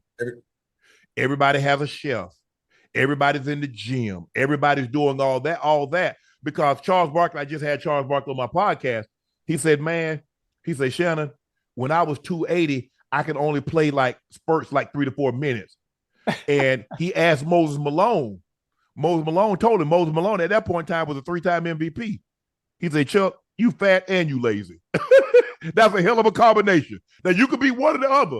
You could be fat, but you can't be lazy. You can be lazy, but you got to be good. You can't be both. That's two bad habits to have. Yep. It's like sports. Ocho, you could be one or the other. You could be old, but you can't be old and slow. You get to be choose one, but choose wisely. But you got both of them on your side. You old and slow. You fat and lazy. Chuck said, I got down to 250, so now I can play. Chuck led the league in rebounding. Chuck can't be no more than what, Gil? 6'4", 6'5"? 6'5". He led the league in rebounding. With the Shaqs, with the Elijah Wands, with the David Robinsons, with the Patrick Ewings, with all those tall guys, he led it. Because he in shape. Zion. All Zion got to do. Zion get down to 250. Zion win the MVP. No fact. Did y'all see him against the Lakers the last game? Y'all see how easy he got 40? Because he gonna get the way he want to, and you can't stop him. I listened to that interview, and I wanted to tag Kevin Durant because he said in there, he said, I was in Philly, and I was like, man, I need some help. There you be killing these people screaming for some help, dog. Yeah. Charles. But that's what I love about the old dudes. They got dementia early. They forget that they packed up. But see, the way they look at it is that the team moved them, the general manager. They don't like you getting the same results. Whether it's either you steal it or somebody give it to you, it's theft by possession. Yeah. You know it's stolen and you take it, they're going to take your ass to jail too. Even if you stole it, they're going to take your ass to jail. It's called receiving stolen goods, theft by possession. So you in possession of it. So even though the general manager moved you or the team or guys like, you know what, man, I want to play with you. Hey, Gil, me, you and Ocho, we're going to team up tonight. Well, people probably mad at us because we put this together and not some corporation, guys. Yeah. See, it'd be cool if a corporation say, you know what, we want to start a podcast. We pick this guy, we pick that guy, we pick this guy. Nah, I say we're going to start a podcast. I will pick the team. Well, hey, you good? You want to do this? Hey, let's rock. Hey, Ocho, saying, yeah, I need more help or trade me. Yeah. It's the same thing. You want out and you want to go to a better team because you don't have enough. You're blaming your team, right? It's the same thing, man. That's why I say you can't go on your podcast today or the TNT and ESPN and then kill players for who you were. Say, hey, man, listen, I understand. Right. Did it like this. I regret it today. So don't be like. Ain't no internet. Yeah, don't be like me, but don't pretend like we do have internet. We can go. we can go to 1994 Philly articles, Charles Barkley quotes, and then start reading. We can do that. We got the benefit today. Rudy Gobert won Defensive Player of the Year. Gobert becomes the third player in NBA history to win the awards 4 times, joining Dikembe Mutombo and Ben Wallace. What do we got? Steals per game. Gobert was 0.7. Blocks per game, 2.1. Defensive rating, 104.4. Wemby, 1.2 steals a game, 3.9 blocks a game, 105.8 defensive rating. But when people say, team rating, look at the defensive rating when Wemby's on the court. Mm-hmm. I thought Wemby should have won the award because I thought. What do you think? What do you think, Gil? It's called Defensive Player of the Year. Not defensive team. Not defensive team. So if you're saying, this is an argument we had today. If Rudy doesn't have to be as great because his team is great and he just gets to do the cleanup. So basically, he's running his engine at about a 75 to 50% on his defensive because everybody's good. And you have a guy who's running at a 100% to just keep his team locked into the game. He becomes the better defensive player, right? At the end of the day, listen, I don't want to knock somebody for winning an award. No, just for I think it's better for us to really understand how are you guys voting? What is the voting metrics? Give us everything that you're looking at so we can see it as a whole, because all the stats we're looking at right now says otherwise. I think there needs to just be explanations on how are they voting? What are they looking at? What are they seeing? So we can get a better understanding, because I don't want to say he doesn't deserve it. This guy deserves it. And then your metrics is this. And I think your metrics is that. So there's something that the Ocho, to keep giving it. Ocho, before you go, I want to say this, Ocho. Yes, sir. The Timberwolves without Rudy Gobert held the Denver Nuggets, the reigning champs, to 80 points. Take off, Ocho. That's a good one. That's a good one. I knew you were gonna say that. But listen, if he's won it 3 times before, right? Yes. And obviously he's won it because of his defense. And then we have Wembanyama.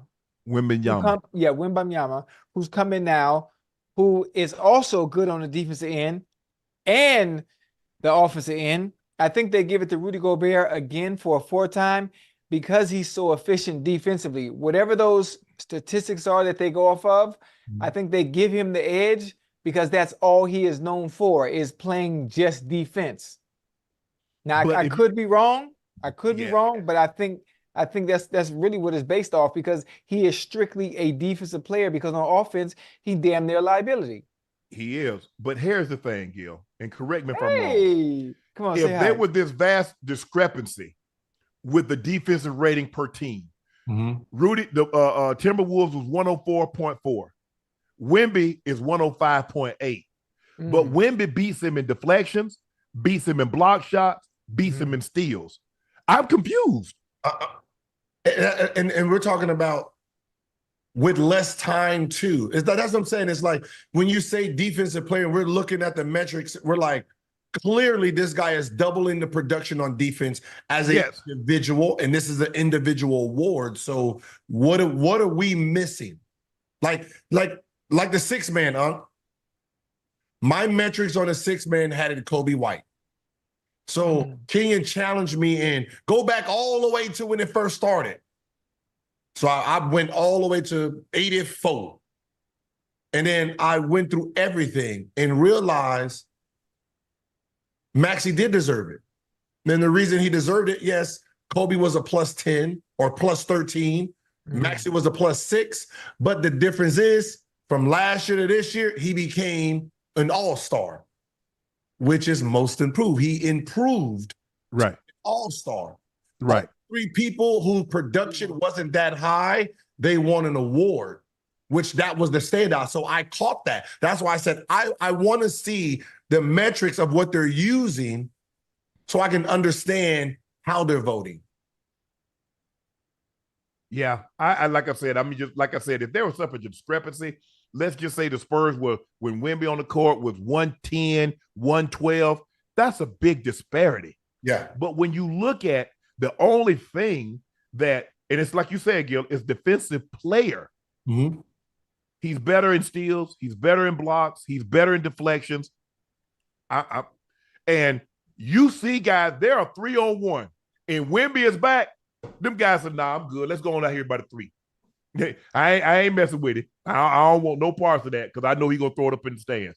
Speaking of Gobert, a reporter had a question for Ant-Man today. Let's take a listen to what Ant had to say. You get a tattoo of Rudy Gobert's face anywhere on your body for the Timberwolves to guaranteed win the championship this year. Yeah. You would do it? Yeah. What part of your body would you get it on? Probably my arm or something. You would do it? Yeah. You can't get rid of it. You can't erase it? Yeah. For a guaranteed trip. Yeah. Yeah. That's my dog. I'm gonna be a chipless mofo. What? Man, you think I'm putting a tattoo on me? Man, for a ring? For a ring? I'll put a tattoo of Rudy right now for one more year in the NBA. Give me one more new knee. Look, you don't even gotta let me play the NBA. Give me 2 new knees so I can just go out there and run again. I'll get him right here. I get him and then this baby right here on the other side. Little Gobert Jr. right here. Oh man. Hey, Ocho, you would get a tattoo? Huh? Yeah, man. Listen, I already got 44. What's one more? It ain't gonna matter. No, hell no. It definitely ain't gonna matter. For a championship? You got one of those brands, Ocho? Huh? You got a brand? You look like one of those brand type dudes. No, because I never had the opportunity to pledge, so I ain't got no brand. Okay. Yeah. All right. I ain't got no brand. Hey, You had an opportunity to pledge. Who? Pledge what? I said you had an opportunity. You should have did it at Oregon State. Man, Oregon State, man. I was at Oregon State for 4 months. What I was gonna pledge? That long enough. Oh, so you want to go to FAMU? You want to pledge at FAMU, huh? Yeah, I want to pledge at fam. I'm enrolled at FAMU. I'm enrolled. I'm a pledge. Just so I don't you know can pledge. what should I pledge? What you think I should pledge? Well, I only think for you gonna be either Kappa. You probably Kappa. A Kappa? Yeah, you a Kappa. Okay. I got to do my homework. Gil, what you was finna say, Gil? Huh? I thought you was finna say something. Oh, I got to ask y'all a question because, I'm getting killed by all the women on the internet right now, or the DM. What happened? Because I said Rudy shouldn't have missed the game. Right? Oh, they mad at you? They delusional. Y'all keep talking. I got to go to the bathroom. I want to. You talk about when you said if it was you, you would. No. You would have played. Like, how do you miss game 2, right, in the playoffs? Because I've never heard it before. I've never heard it before. That was really different for me, right? Right. And I don't think people understand that. I played in the NBA 10 years, which means there's been a lot of babies that came through my time frame. Right. And I've never seen someone miss a game after the baby was already here, right? Now, I want to ask you and have you ever had a teammate or heard a player missing the game due to? Nah, I haven't. I'm the best I can remember during my tenure playing 11, 12 years. I don't recall anyone ever missing a game. I have a lot of kids. Mm-hmm. I love all my kids. Those I have kids from, if I would have even tried to stay and miss a game, they would have ran me up out the hospital. Man, if you don't get your black ass out there and go play, and we will watch you on TV, and we'll see you when the game is over.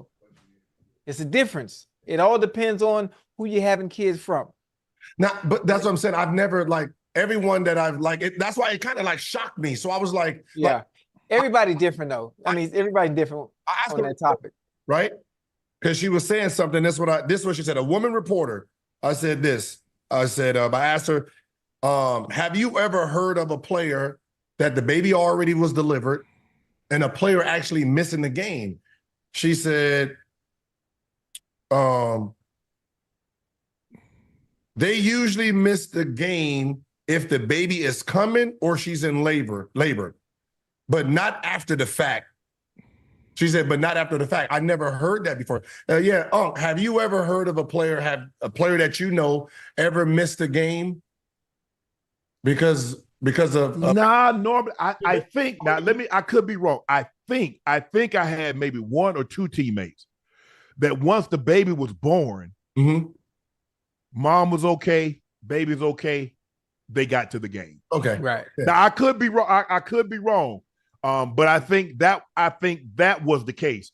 And again, to each his own. I'm not mad at Rudy. Rudy chose to miss the game even after the baby was born. I ain't got no problem. Ocho and I just said what I would do. And to each his own. I ain't missing no game. I ain't missing the birth of my child. Okay, that's fine. Right. That's fine. Right.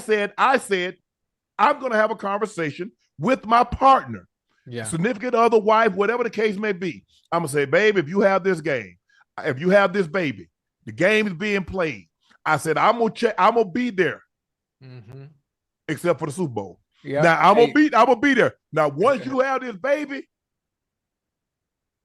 and you good and the baby good, what I'm doing?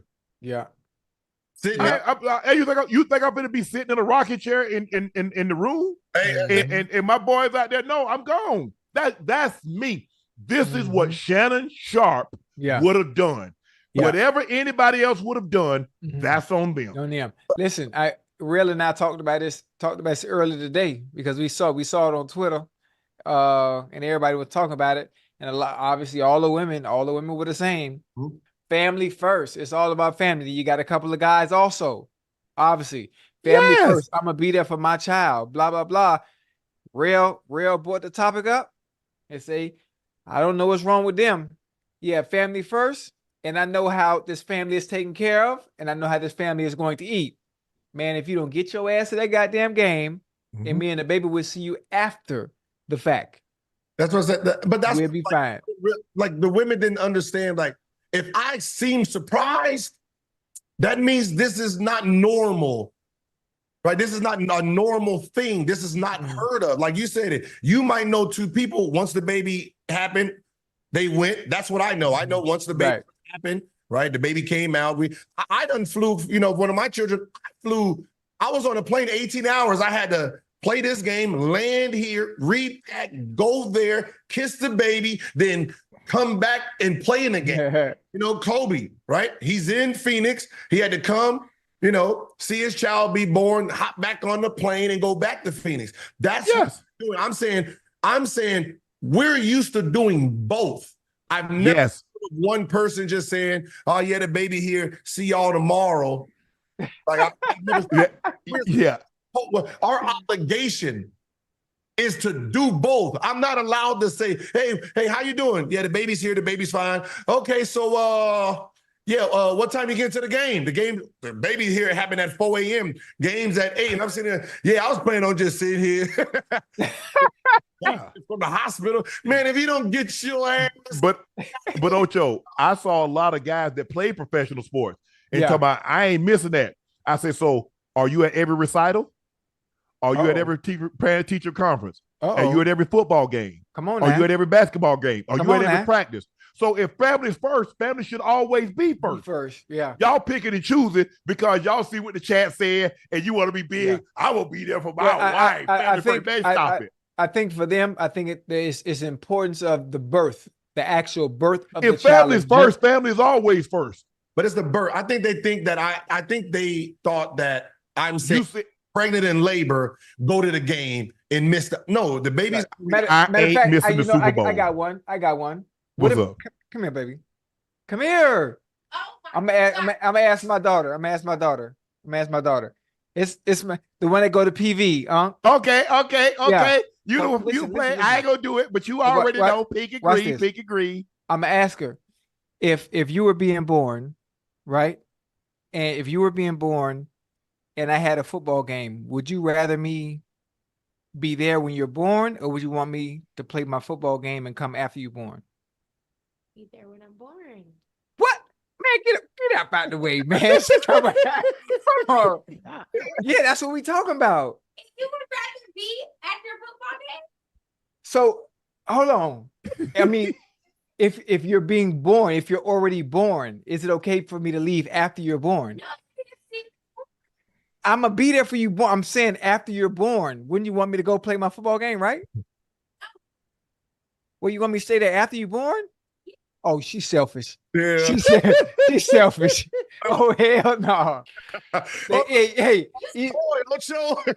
No, she's talking about I can't miss one game. Even your mom would be like, man, you get up out of here. Get your ass up out of here. Get up out of here and go play. Trust me. Yeah. Kids. It was just one of the things that. No, but like and Gil, Ocho and I even clarified it. We said once the baby is born, mom and baby is okay. Yeah. I'm out. That's all I'm saying. I'm out. He was out anyway because we seen him on TNT with his ward, right? Defensive player of the year. He wasn't in the hospital, huh? He was right. Looked like he was well rested.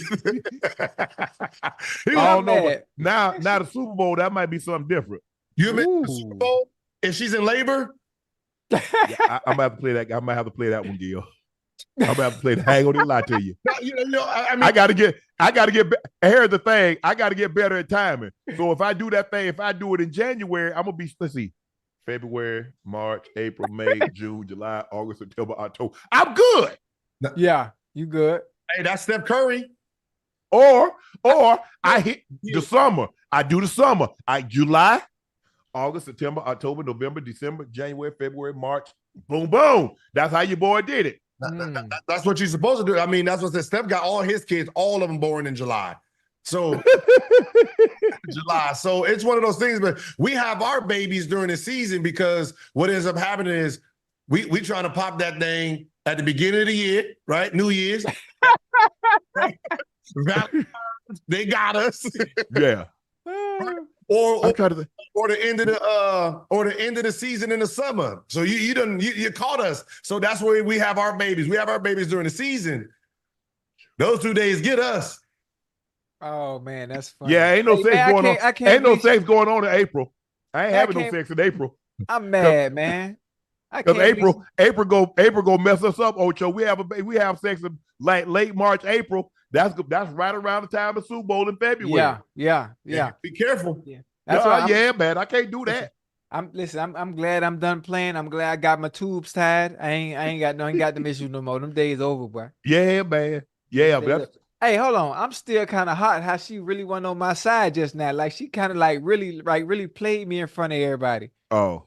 And look, the best thing is I'm gonna get my daughter on. I'm gonna ask her the same question. Like, hey, I really thought I was confident too. I'm like, yeah, I know my baby got me. He said, no, you got to miss the game. What? Oh no! My youngest son think I was there. I wasn't there. Hey, I told him, I cut the umbilical cord and everything, brother. What he remember? I was there for all 4 years. For all 5. I mean, oh shit! I tell him out there. Yeah, but that's an individual choice. Mm-hmm. I'm not mad at anybody. Whatever decision you make, I'ma support it. Mm-hmm. You choose to be there. If you miss the entirety of the game, we understand. It's just like some people like, man, I mean, you look at LeBron even said it. He's like, Savannah, what she was doing, what Aisha Curry, what these women do, they understand that this is the most important thing. This is how he's going to be able to be the player that he wants, but he needs to know, I got it. Mm-hmm. Savannah gave her whatever career she wanted to choose. Mm-hmm. Now you see her, she's getting into the podcast business. Now, okay, Bronny's got the house. Bryce got another 2 years. It got Zuri. So now she's starting to do her own thing. Yep. Aisha Curry, she did what, I think she had a reality show. She got the cooking show. She got pots and pans. But for the most part, her number one priority are the kids. To let Steph focus on go look at any great player. I guarantee you look at the support system at home, and this is the agreement that they've had. Is that I'm going to give up my career to make sure your career flourish. Mm-hmm. And that's the only way that Tom and Manning and all these great players, the LeBrons, the Jordans, you have to have that. I think it's just people that like that. I told like somebody was arguing. I was like, it's our lifestyle. Like you're trying to penalize me for a thought. Like I'm like, I've never seen it before. Jordan played 82 games. He had kids, right? 82. Yes. I mean, he ain't missed one game, right? John Stockton, I don't know how many kids he has, but he played 82 games for 9-10 seasons. He missed something. Yeah. And the baseball players, they on the road 81 times. They play 81 games on the road. They play 162 games. As a baseball player, you missing something. Yeah, we like think about the Christmas, like a Christmas game, right? That road team, they missing Christmas. Yeah. Yes, Thanksgiving. For their kids. I played on Christmas. Ocho, I don't know if you've ever played on Christmas, but I played a Thanksgiving Day game. I had Christmas games. Right, the road. I played Madden on Christmas. That's about it. Yeah. Yeah, but that's what I'm saying. I've only probably been to my 10 years, maybe 2 Christmases, or I was on the road, right? Or things. Yes. We had Thanksgiving, like Thanksgiving's the Thursday. We got Thanksgiving on Tuesday. Right? Because that's the only time I'm there. We got to go on the road on Wednesday, and we're gone for a week. So, but you damn sure going to be practicing. And now you got to make a decision. Do you want to come in early or you want to come in late? Most of the time, Ocho, we coming in early. Because, I don't want to be coming in no 1 o'clock to practice. Right. Man, I done be done 8. Man, I ain't going to be able to give you nothing. Hey, bro, let's go on and get in this thing. We're going to have this practice early, have them kids to sleep in, and they're going to open the presents around 1 o'clock. Because, bro, getting up early in the morning, I ain't no good at that. But it ain't like we had a whole lot of say, whatever John wanted. John said, hey. John like, hey, because like, we put it to a vote. But for some reason, we always had early practice on Christmas and Thanksgiving. It didn't bother me for the most part. But I really like the Christmas. I didn't want to practice that afternoon, Ocho. Man, you done got up and you done got lazed around and everything. You with the kids and all the in-laws are in town. And hey guys, I gotta go to practice. Man, forget that. Let's get on up, go to practice, and guess what? You got the rest of the day. Be done by noon. Yeah. Be home by 12:31. Be with the rest of the fam. Yeah. See, that's good. Y'all are at least y'all are home. We're not even in the state sometimes. Yeah. Like we're Yeah, see. like there was no iPhones back then when we was doing like where we can see you open the presents. Like, oh Yeah. that's good. Yeah, I got that for you. Nah, mama took all the credit. And they talk about, hey, childbirth. The childbirth is one of the most dangerous things a woman can go to. Yeah. Are y'all listening to what Gil and Ocho and Shannon are saying? The baby is fine. Mother is fine. I want to repeat that one more time. Ocho, Gil, and Shannon said, once the baby is fine, once mother is fine, we would leave and go play the game. So at that point in time, the mom is no longer under stress. There's no the doctor said, hey, Mr. Sharpe, she's fine. The baby is fine. She's fine. I think the women that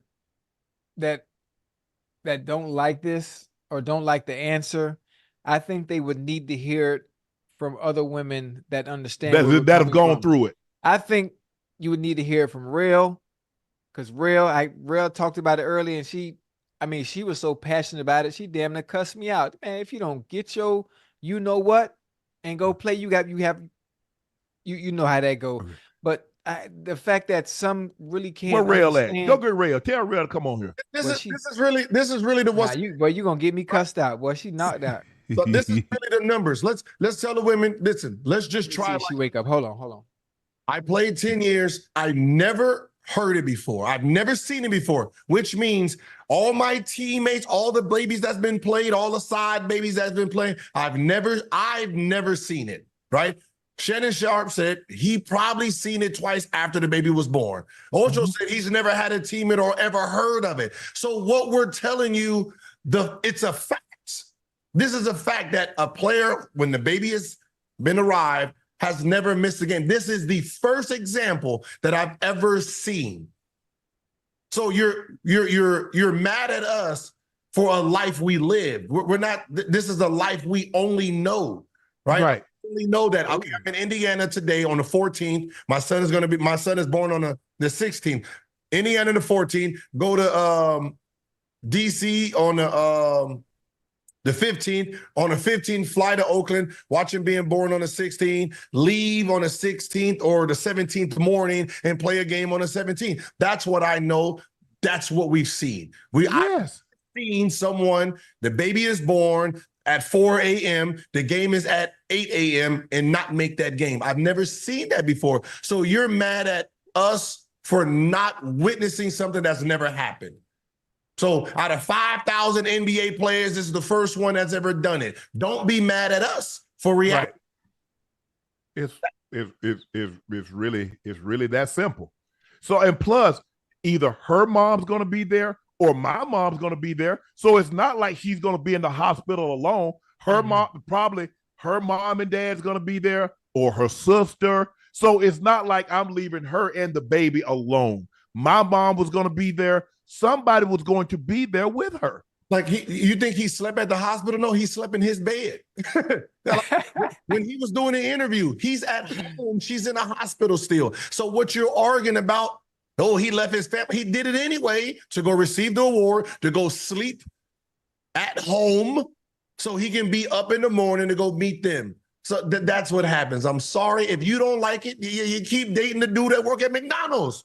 Exactly. Everybody says they can handle this lifestyle, Gil, but when it comes down to it, they can't.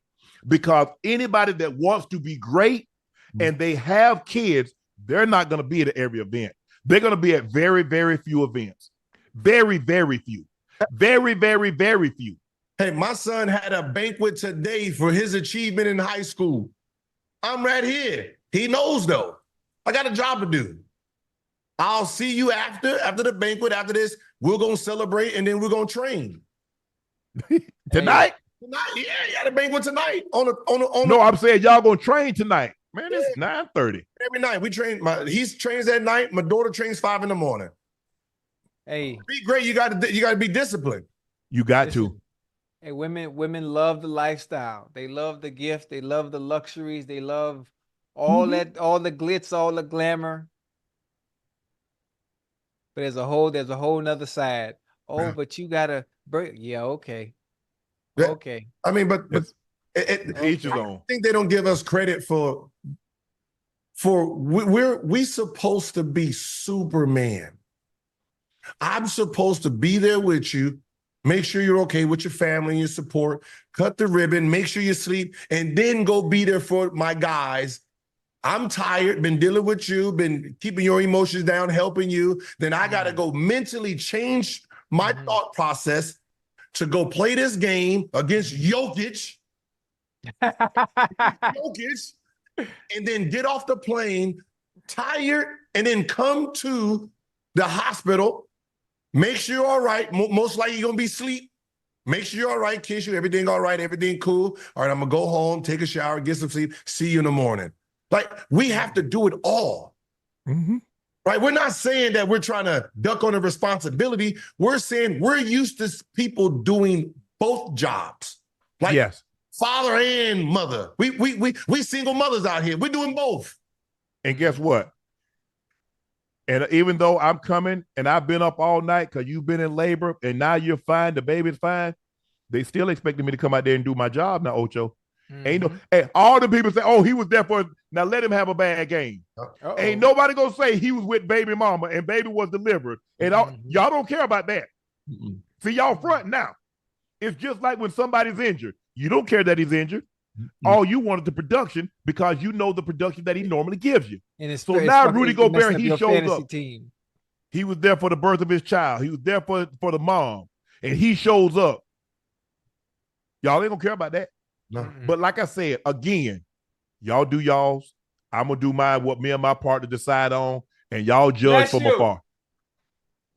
Check this out. Austin Reed says 30 NBA players can play in the NFL. I can take 30 players right now from the NBA and throw them in the NFL. You can't take 30 NFL players and put them in the NBA. Shit. Who agrees? We want to show the video first? Nobody. You want to go ahead, sir? Yeah. Can we show the video? Okay. This is an NBA player trying to play college ball. Oh, get off that ball, boy. Get off that ball.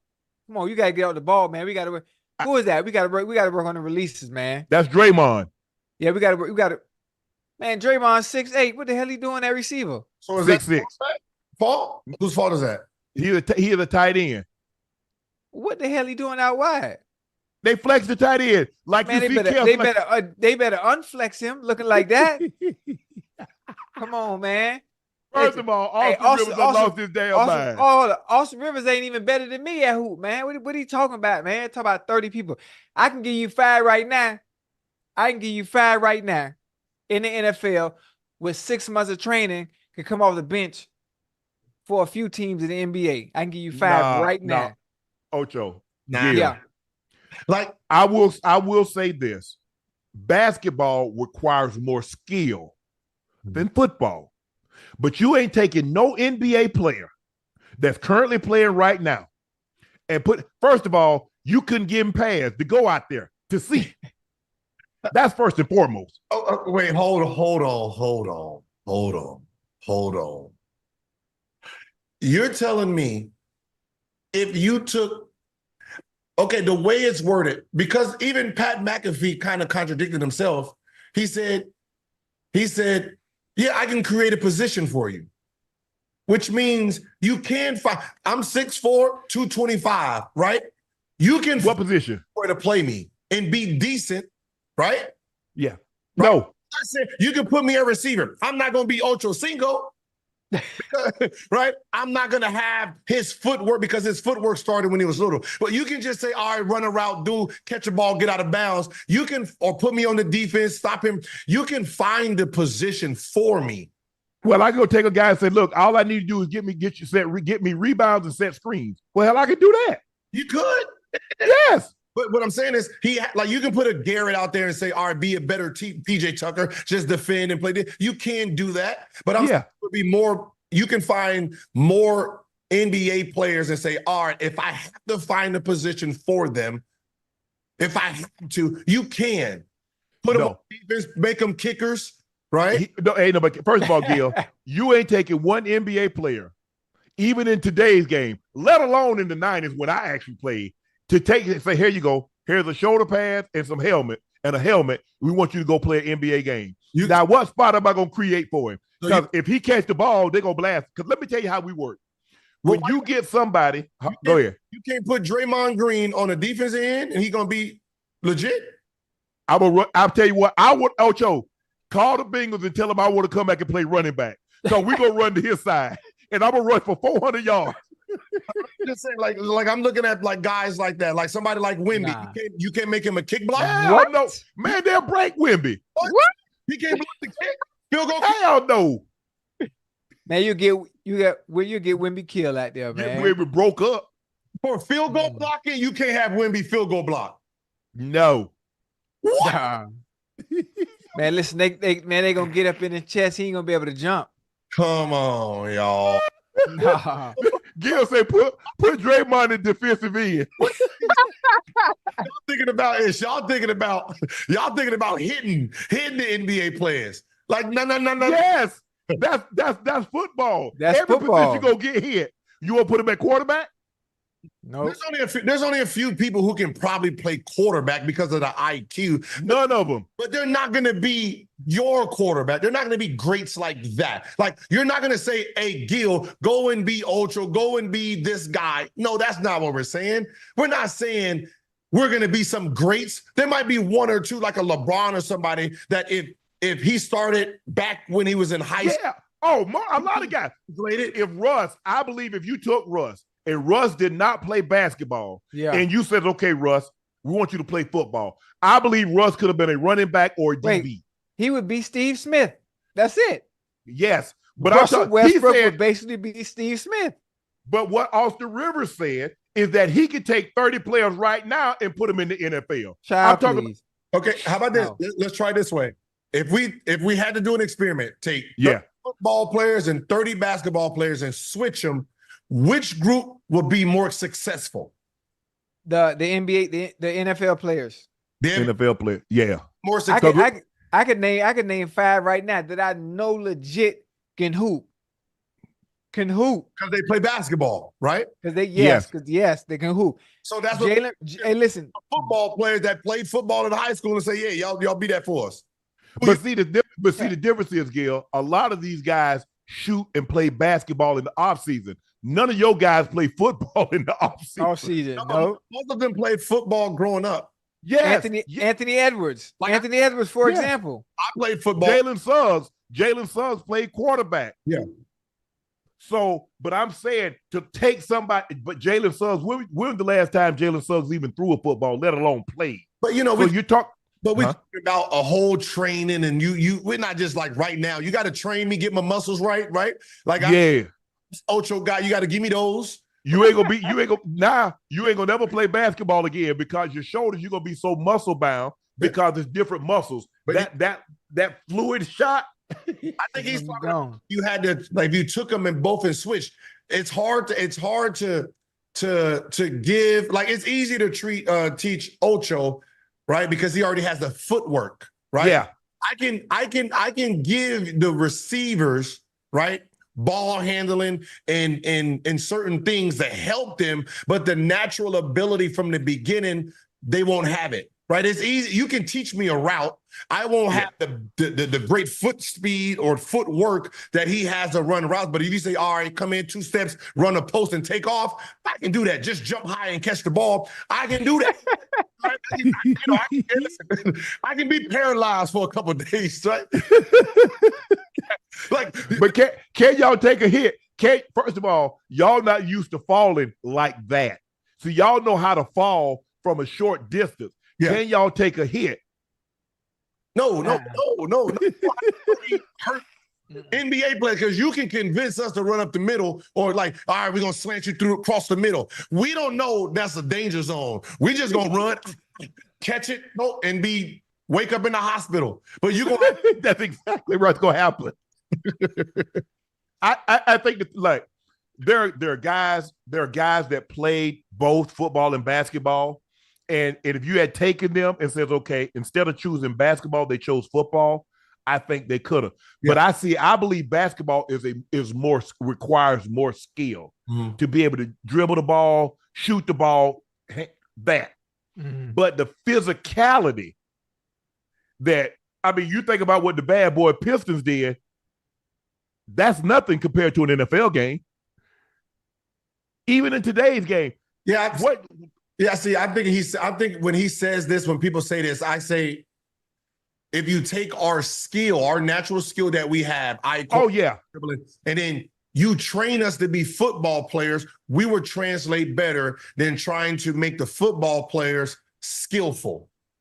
Yeah, because here's the thing, because all of a sudden you got to take all that muscle. Because we live for shoulders, except the quarterbacks. That's why the quarterbacks are really good at golf.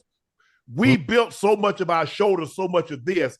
If the shot is not going to be as fluid as you guys.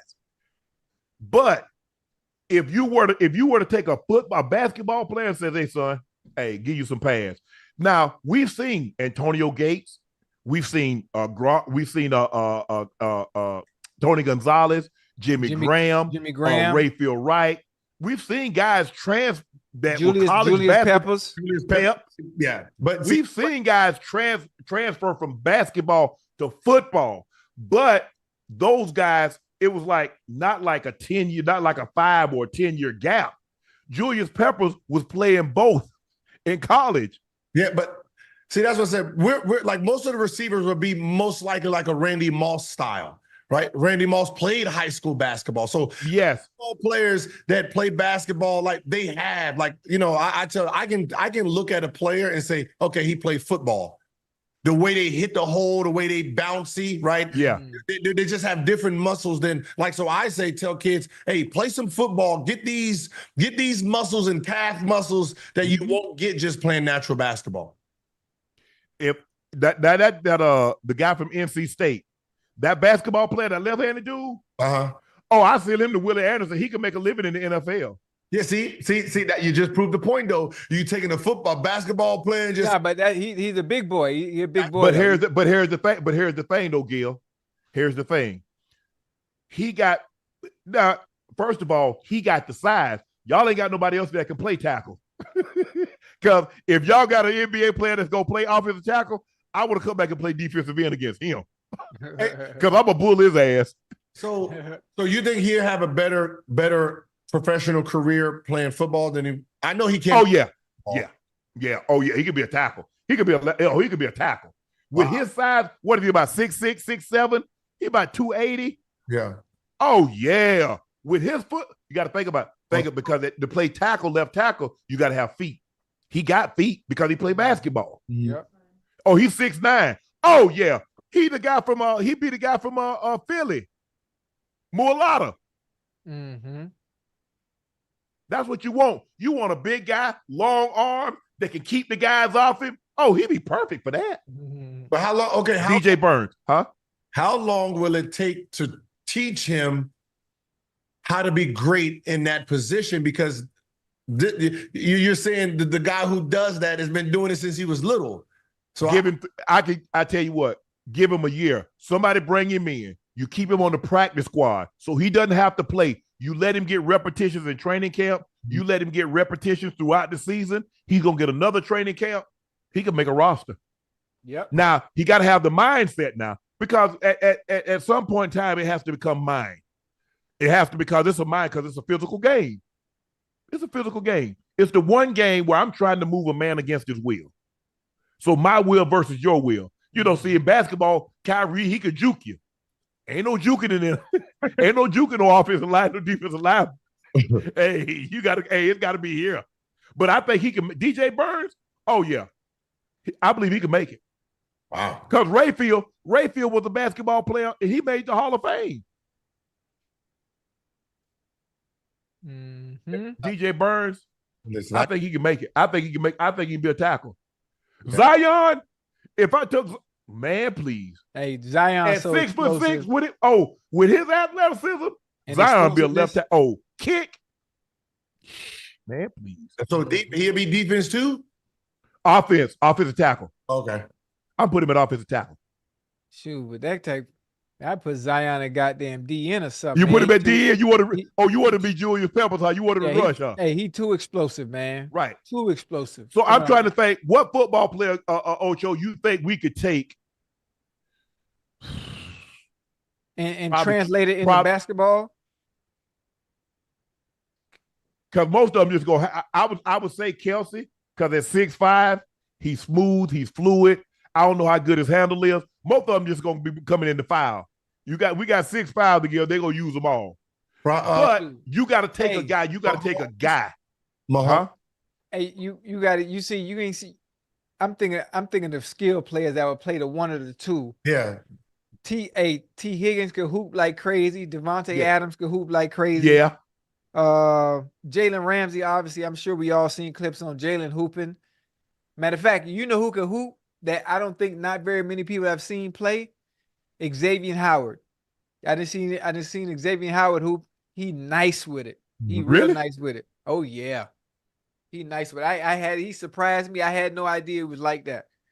Miles Garrett. Miles Garrett can get me about 5 Oh, rebounds. that's right. I forgot about Miles. Miles be hooping too. CJ Stroud. Puka Nacua. Oh, Puka. Yeah, Puka can hoop. Puka hoop too. For Rams? Yeah. Yeah, he can hoop. Yeah. He nice. But see, the thing is, it's hard, man, because the thing is with basketball, you got to shoot all the time. These guys ain't getting no shots up, but it's the off season. Mm-hmm. Yeah, what they're having is what you would have is you would have just like natural jumping ability. So if you teach them 1-2 moves and keep them on a fast break, right? You real athlete. Like I played against T.O. since early 2001, 3. Yeah. Well, I've seen him getting better and play him in leagues and gotten better, a lot better. Right now he can shoot and it's like he trains a lot in basketball. Right. So that was his way of getting in shape. Huh? But I tell you this, Gil, it ain't no question. Basketball players are more athletic football players are more athletic than basketball players. Ain't no question about that. Athleticism is way different. Hey, when it comes to just pure athleticism, running, jumping, cutting, all that, it's not even close. Because the way you think about it, Ocho, you know this, like when we vertical jump, it's on 2 feet, you jumping up. Yeah. And we got guys doing 44, 46. Y'all running and jumping and doing 44 and 46. Right. So you take a guy that can just stand still and go 44, 46. Yep. Imagine what his vert would be if he were to get a running start like they allow NBA players to do. Yeah, we don't. So what's so funny is most NBA players, unless you're just a 2-foot jumper, they don't have verticals. Most NBA players are 1-foot jumpers. The elite jumpers, they can go both, right? Yeah. Have somebody who can jump off 1 and 2, right? Is LeBron. Most guys, either you're going to be a 1-foot jumper or you're going to be a power jumper, right? Yeah. And the rare ones are both. And then you have someone like a J.R. Smith who he has a 44-inch vertical off his left leg, off his right leg, off both legs, right? Which is, we call it, he's the complete jumper. It don't matter when he comes in the hole, he just jumps. Whatever foot he's on has that bounce. Most of us can't jump off our off foot. Right, so I got a 38 off the left, right? I could jump off either foot also because I was a triple jumper. Oh, so you started on the right and then you ended up going in the pit off the left. And plus I could jump off both feet. So I was either or. I wasn't a guy that just could jump off one or the other because I could Euro step and jump off the right, miss jump off the left, jump off 2. But athleticism, football players, I think, are the freakiest athletes of all the sports. Yeah, hands down. Because it's ridiculous to see. Because think about it, you got guys 230, 240 with 48 verticals. I know. I mean, look at what was the guy, the DN that went number 1 overall to the Houston Texans. I mean, he like 275 and had like a 40-inch vertical and ran like 4.6. Nah, the first one. The Reggie Bush draft in 2005. I mean, I'm talking about freak. I'm talking about freaky. Look at Larry Allen. Larry Allen, 300 pounds, run 4.9. Yeah. Like I remember watching clips where like football players just jumping out of pools onto the what's. Oh yeah, yeah, I remember that. yeah. You know, Mario Williams, Tristan Wirth. You see, what's the guy? He played with the Giants to end up going to Tampa. He did like 19 backflips in a row at 270. yeah. That's, Like that's, I tried it. I almost bust my lip on just the beginning because you have to squat come up. Yeah. What was it? What was it? No, the D lineman. You know, for the Giants, he ended up going to Tampa. Ended up losing his fingers in the firework. JPP. yeah, Jason Pierre-Paul. Yeah, JPP. JPP jumped out the pool, but did like 19 backflips in a row at 270. Man, that's different. That's different athleticism. Man, hey, Ocho. Yo, it's time for your favorite segment of the day. It's time let's for go. soccer. It's soccer cap. Take off, Ocho. This is what I'm talking about, man. Listen, and this is the one time I'm gonna really be serious, Gil and Unc, and I'm gonna just say this, right? There are a few things in life. There are a few things in life that are better than sex. Damn sure ain't But soccer is one of them. And I need to get y'all to a game. So me sitting here talking about it, it does no justice. If you watch the game today, it does no justice until I get you in the atmosphere and get you to experience what it's like to be at a Champions League final, which I'm going to force both of you to go with me in June 1st. We're going to the Champions League final to watch Dortmund and Real Madrid play. Today's game, unbelievable. Unbelievable. Everybody that's in the chat that watched the game, you can probably use the chat. Unc and Gil can see it and explain to Unc and Gil how good the game was. And when I say there are very few things in life that are better than sex, but today's game was. I guarantee you. And I lied for you before I lied to you. But the game today, man, was awesome. Was awesome. Really, words really can't describe today's game. First half was good. There were very many chances on both sides of the ball. Fucking Bayern had 5 shots on goal, 8 attempts, very efficient. Nothing fell until the 68th minute. Alphonso Davies comes in inside the 18 off the right foot, hits the corner, boom. I'm nervous because it's 68th minute, which means obviously the aggregate is 2-2. Both of you know, understand the aggregate. The aggregate is 2-2. Alphonso Davies scores in the 68th minute. I'm like, oh my goodness. Real Madrid is going home. They're going to lose.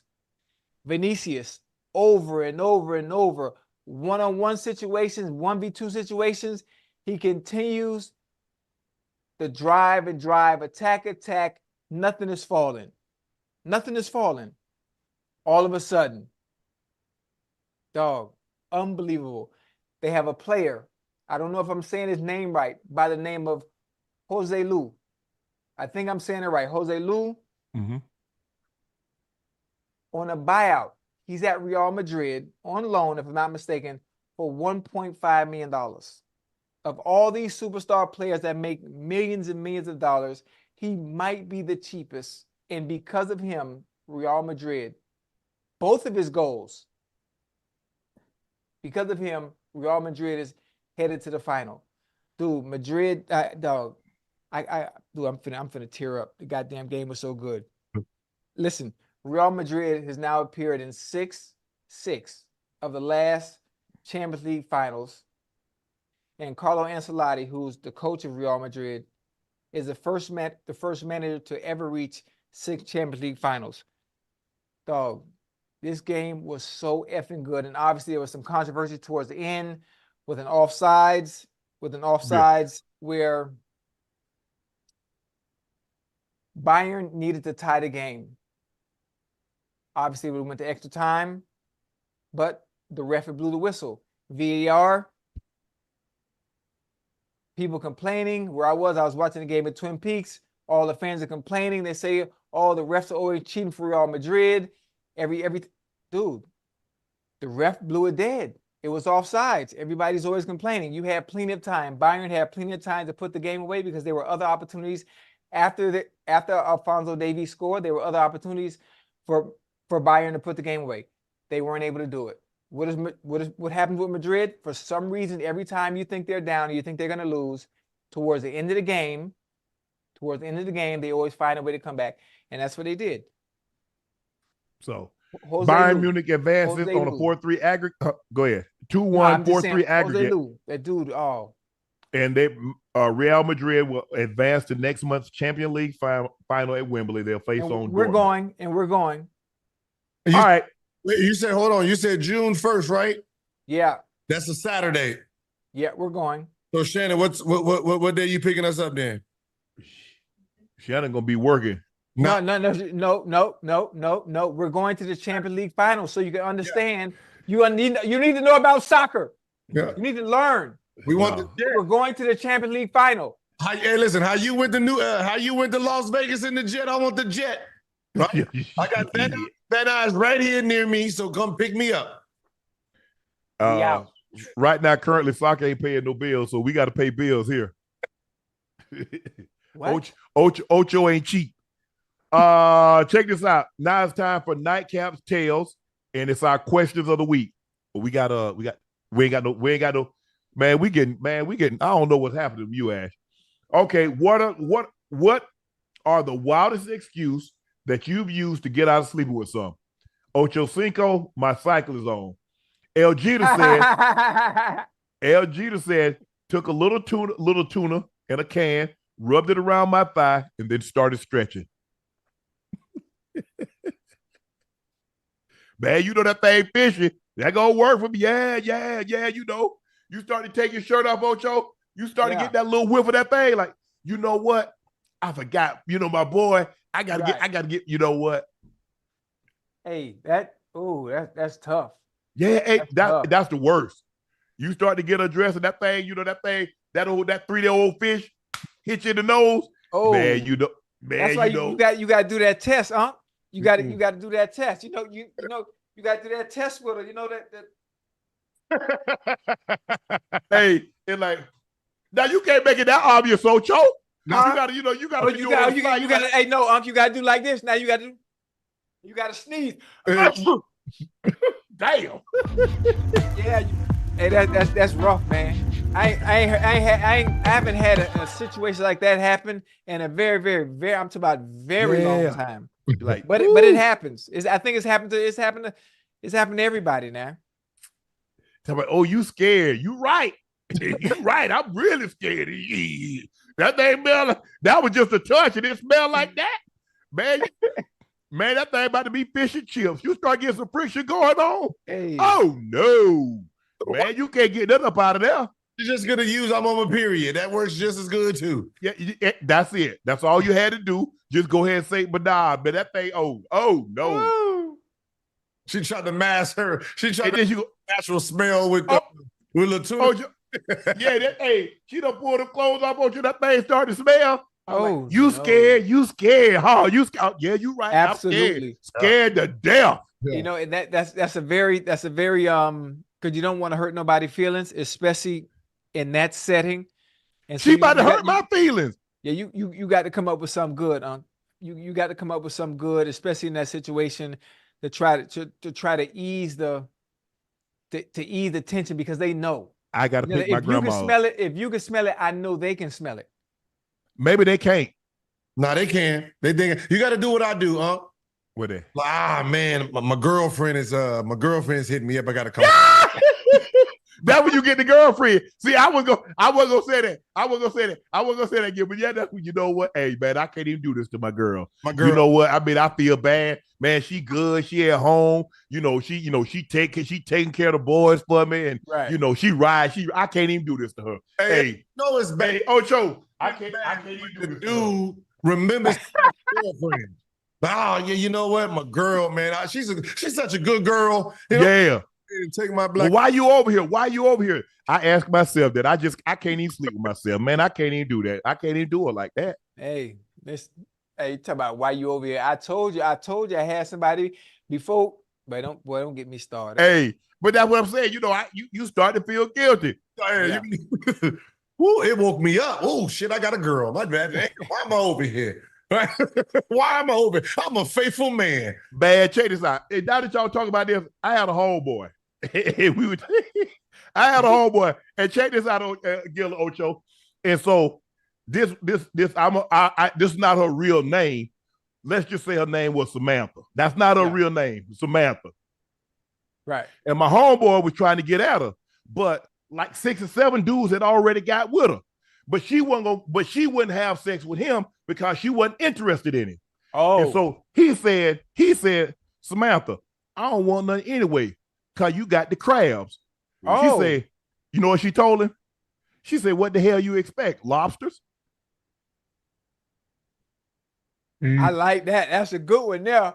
It wasn't no secret. She said, yeah, I got him. Say, what you expect? Yeah. I said, oh, Lord, have mercy. She got him. She saved you, homeboy. Huh? She got him and you ain't gonna get him. That's what she should have hit him with that. Huh? That's the Should funny have hit him with that. The funny part is he already knew and he still wanted it. He wanted it, yeah. Yes. She yes. must have been fine. She said, what the hell you expect? Lobsters? She must have been fine, Yeah. I ain't want none. Hey, you can't look. We all done been in situations. Look, we at this age, you ain't meet nobody that ain't done had like 3 or 4 partners, 5 partners. God but I'm assuming. No, I'm just hold on. You think you can meet somebody now that ain't had at least 5 partners? 5? That's what I'm saying. I'm saying at least 5. Listen, I don't date. I don't talk to nobody unless you've been with at least 50 people. Oh, yeah. No, you. No, but I'm just saying. Hey, Gil, what you want? You feel me? I need a vet. Yeah, thank you. I need step. Yeah, I need 50 bodies. If you don't have 50, at least 50 bodies, come back and catch me in a few years. Yeah. Nah, don't catch me. But I'm saying it's the fact of the matter. Like, we can assume, but I knew. I know I'm not interested. I knew you done been with. I know 10 because God, come back. Hey man, I saw. So I'm good. Right. But nah. Oh, she was fine to Ocho to make a long story. I can imagine, especially if you know she got crab. You still trying to just to be able to fulfill that curiosity. She got to be bad. Yeah. Yelp review must have been great. Because if she got crabs, I mean, the Yelp review had to be. The Yelp. I mean, they said she had that bang. They said she had that banger. I had a homeboy. Okay. This one girl, she set him on fire. He went back again. He got set on fire again. I said, you got to be the biggest damn fool. Because back when I was growing up, and like it, I don't know how it is now, but you had to go to the clinic. Mm-hmm. If you a teenager and you go into the clinic, we already know you either pregnant or you got that thigh out. Yeah, one or the other. Ain't no vaccine. Now, if you 7, 8, you getting the vaccine. But if you a teenager, you pregnant or you going to get the thing. You going to get that shot in the butt. Hey, we drive by just to see. Hey, chat getting on me. Talk about them. Hey, chat getting on me. Hey, Gil, they don't understand. Talk about I'm talking about I'm crazy. Talk about I didn't mean to say. I should have said 100 bodies. 100 bodies. The more bodies, the better. Nah. I like my food seasoned. I like a vet. But you can't put too much seasoning on Ocho. Huh? Listen, you can put too much salt on something and make it taste good or make it too hot. If it's too much season, I'll take a little bit of season off. I'll take a little bit of that season off. Yeah. Come on. Listen, look, look here. I don't know. I don't know how many. I've never asked nobody. I've never asked a woman. Oh, how many asked. people I need to know. I don't care. No. If you ain't been with enough people, I'm good. Come back to me. Come back to me when you add some more bodies. I ain't got time for that. I need to see your time. I want Gordon Ramsay cooking my food. Oh hell no. People he's auditioning. Nah, no. I need when I get in the room, you know what to do. Yeah. Hey, dude. Hey, and see me, the thing was save me, Ocho. I was allergic to shellfish. So I couldn't do nothing with the crabs or the lobster. So I had to stay away. I had to stay away from her. Because I already know she'd kill me. See how to do that? I know that allergy will come in handy one time, and I ain't have no EpiPen. Oh shit! Hey, but y'all, Man, funny, y'all man. sick. Yes. Hey, Brian Maxwell said, send my homeboy a text, call with an emergency. He called, put on speaker, and Lord, I got out of there the best actor of the year goes to my boy. Country Lamarco said, walked into a room with the lube of KY, a head of cabbage and tomato, and told her I was a vegetable sexual. She called me a weirdo and got up and left. Man, y'all do it too much. Y'all can't just say, nah, y'all not interested. DJ _ yes, sir. Dak just threw another pick six. Can we reschedule? Hardly phased. I left the condoms in the car and drove straight the F off. She only had 4 toes on one foot like Deion Sanders.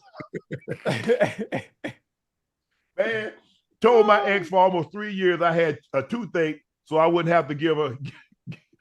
Juicy Uncensored said, told my ex for almost 3 years I had a toothache, so I wouldn't have to give him head. Damn. Nah. Tell her you ain't got to worry about that because he was getting it from somebody else. Was you crazy? Yeah, you got to do that. That's out the real. You got a toothache, okay? Your friend don't. Okay, she. What's wrong with y'all? Oh, y'all got my stomach hurting. Hell no. Hey, if y'all think I'm lying, I'm gonna get my brother on here. Y'all don't think I'm lying. We stand around because he heard that story about my homeboy and he told Samantha, and Samantha told him. So I'm gonna get my brother on here and he'll tell you the same story. I guarantee you. Yeah. Hold on. Oh, Nana.Lover80. I just dealt when she went to the bathroom. Sad part is I was driving a stick at the time and cold start. I couldn't get it into first or second. Shorty came out to my car like I told her I had an emergency with my son. Damn. I didn't use an excuse. I just fell asleep while we were warming up. I had my brother knock on the door and say his blood sugar was low and he was out of insulin, so I had to go take him to the hospital. Damn. Boy, y'all lying. My granddad on the way home, and I knew, and he knew what sex smelled like. Man, you ever had sex in the house? In the house? Yeah. When in who house? That's what I'm saying, Ocho. And my grandma? Where, please? Man, Nah, I wouldn't be here. I wouldn't be here to tell this story. No. Noon movie theater, huh? Oh yeah. Man, nobody did. Car. Movie theater? I seen the Joker 12 different times, huh? And still ain't finished that movie. You know the new one that came out? With Joaquin Phoenix? Huh? With Joaquin Phoenix? Yeah, whoever it is, it's 12. Ain't finished the movie yet. Called my cousin and got live with him. What's up, bro? Who you trying to jump on you? Meanwhile, my cousin was confused what I was talking about. This ninja asked me if I was drunk and said, ain't nobody trying to jump him. So I said, F it. Bro, I'm on my way. Made her put her clothes back on and dropped me off to my car. Damn. Fake the asthma attack. She called. Oh, that's a good one. That's a good one. Fake the asthma attack to get out of sex. That's a good one. I set off my apartment fire alarm while she was figuring out what that smell was. When she raised her arms to take off that top and both armpits looked like a rainforest and smelled like that you could choke anyone, picked up my phone, acting like my brother was in a car wreck, blocked her number, and never seen her again. Oh. Yeah, man. Yeah, you know what? Y'all got to just keep it groomed. You can't look like you got buck Wheaton headlock down there. Right. You can't do that. Yeah. No. Trick me. Mm-mm. No, you better pretend that you coming there with the night. Come on, think about it. She come on with faded up. I need it faded. No, match a nice skin fade, Ocho. You know what I'm talking about, Ocho? Yeah, I know what you're talking about. I need hardwood floors. I don't want no carpet. Hardwood floors only. You coming there with the Victoria's Secret matching everything, all waxed in. That means you were prepared for this. I want the pink panties with the blue draws, hairy. Oh hell nah. Make me feel like you got. I like that. I like that. Hey. You want mismatched top and bottom? Yeah, that's how I know he a vet. When he don't care about the set matching, when he wanted mismatching, He a vet. No, I want that thing faded up. Nice. Hey, look, I ain't saying to look here. You got to fade it up. Nah. Not the first time. I want to go in there like I just like you've been Nah, ain't no jungle here. No. Like this ain't the 70s, Gil. No. No, hell nah. Listen, I mean, I ain't got no problem with the Amazon forest. I ain't never really had no problem with it. I ain't never had no problem with it. You get the same results. Hey, same results either way. No, I take it to my barber. Hey, fade that up for me right quick, cuz. hell nah. Hell nah. I just had a medical procedure and I can't have the D for 4 weeks. After doing the old fingertip smell, it made me remember I had a girlfriend. I can't cheat on my girlfriend. I'm trying to be faithful. There you go. That's Gil. Gil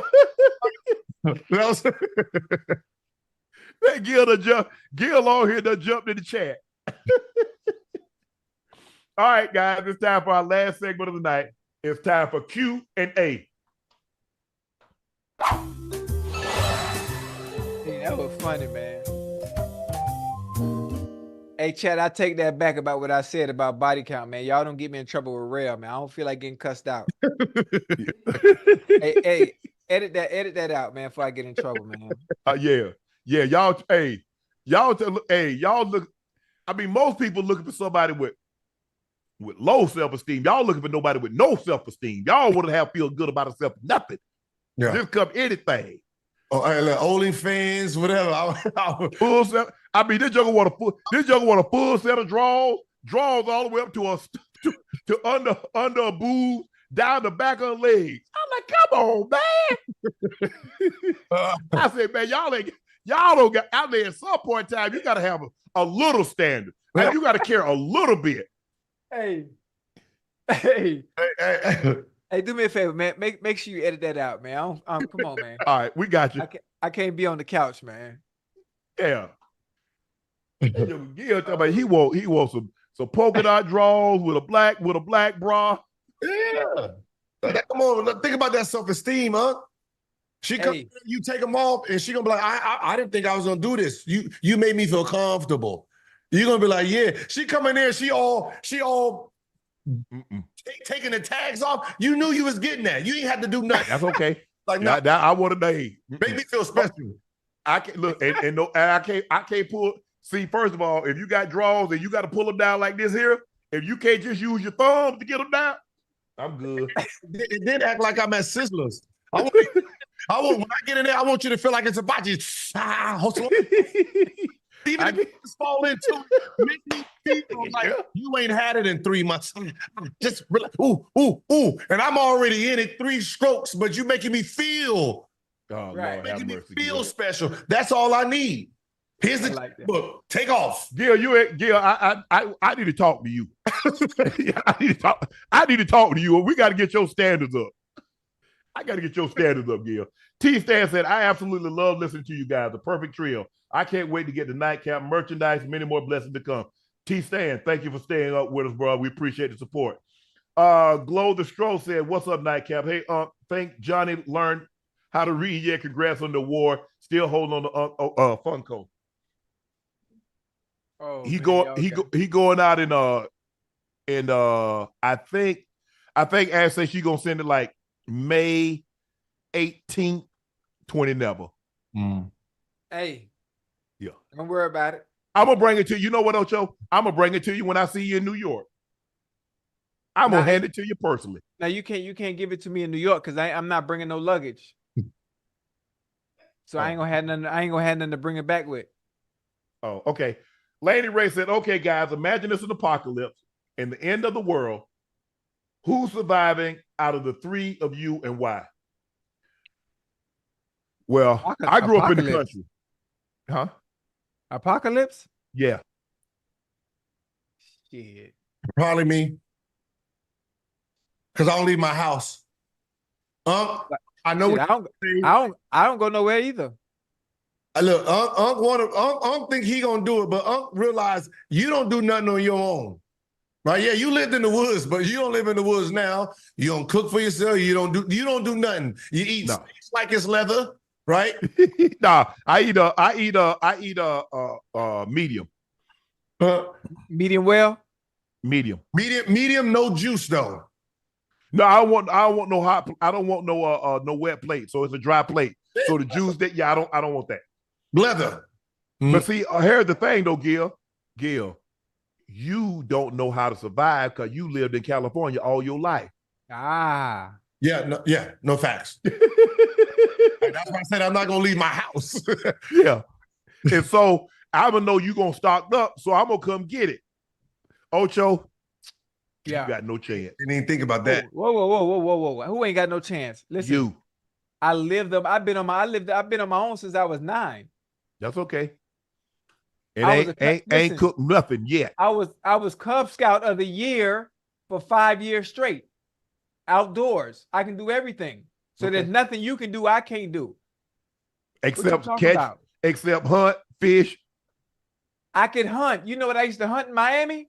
Nothing. Rabbit. Wait a minute. I used to hunt raccoon. I used to hunt squirrel. I used to hunt alligators. I used to hunt iguanas. What you talking about, man?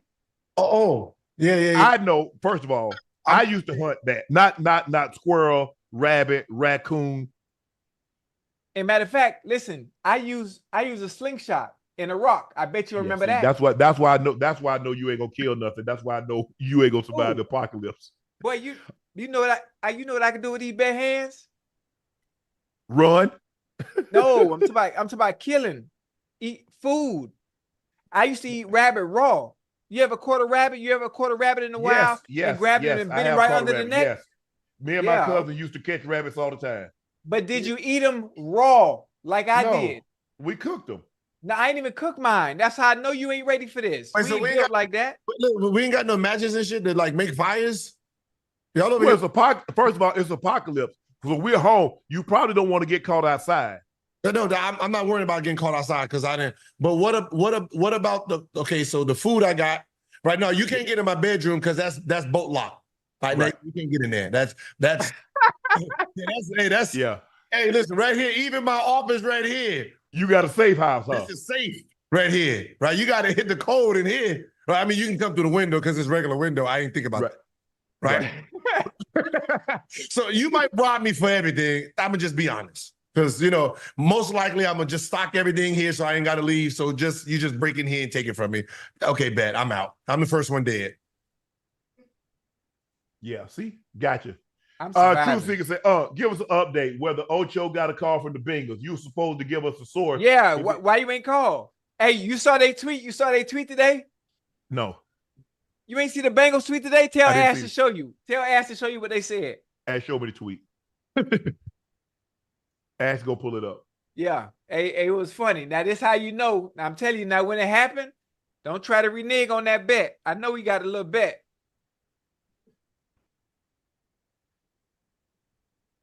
Is that a Red Bull? I can't answer that because they're not paying us. Oh, I mean, 1 o'clock in the morning. Real? Oh yeah. I'm getting that in my system just when we get off. So she finna get this work. Ash said she ain't see anything from the Bengals. What they tweet? They tweeted me. Hold on. Let me see if I can go back and find it real quick. They told me. Hold on. And yeah. It says. I'm surprised. I know the chat saw that tweet too earlier. Just go to their page.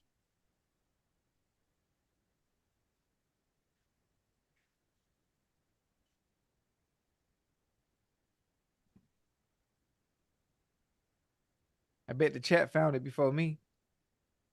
Oh, there it is right there.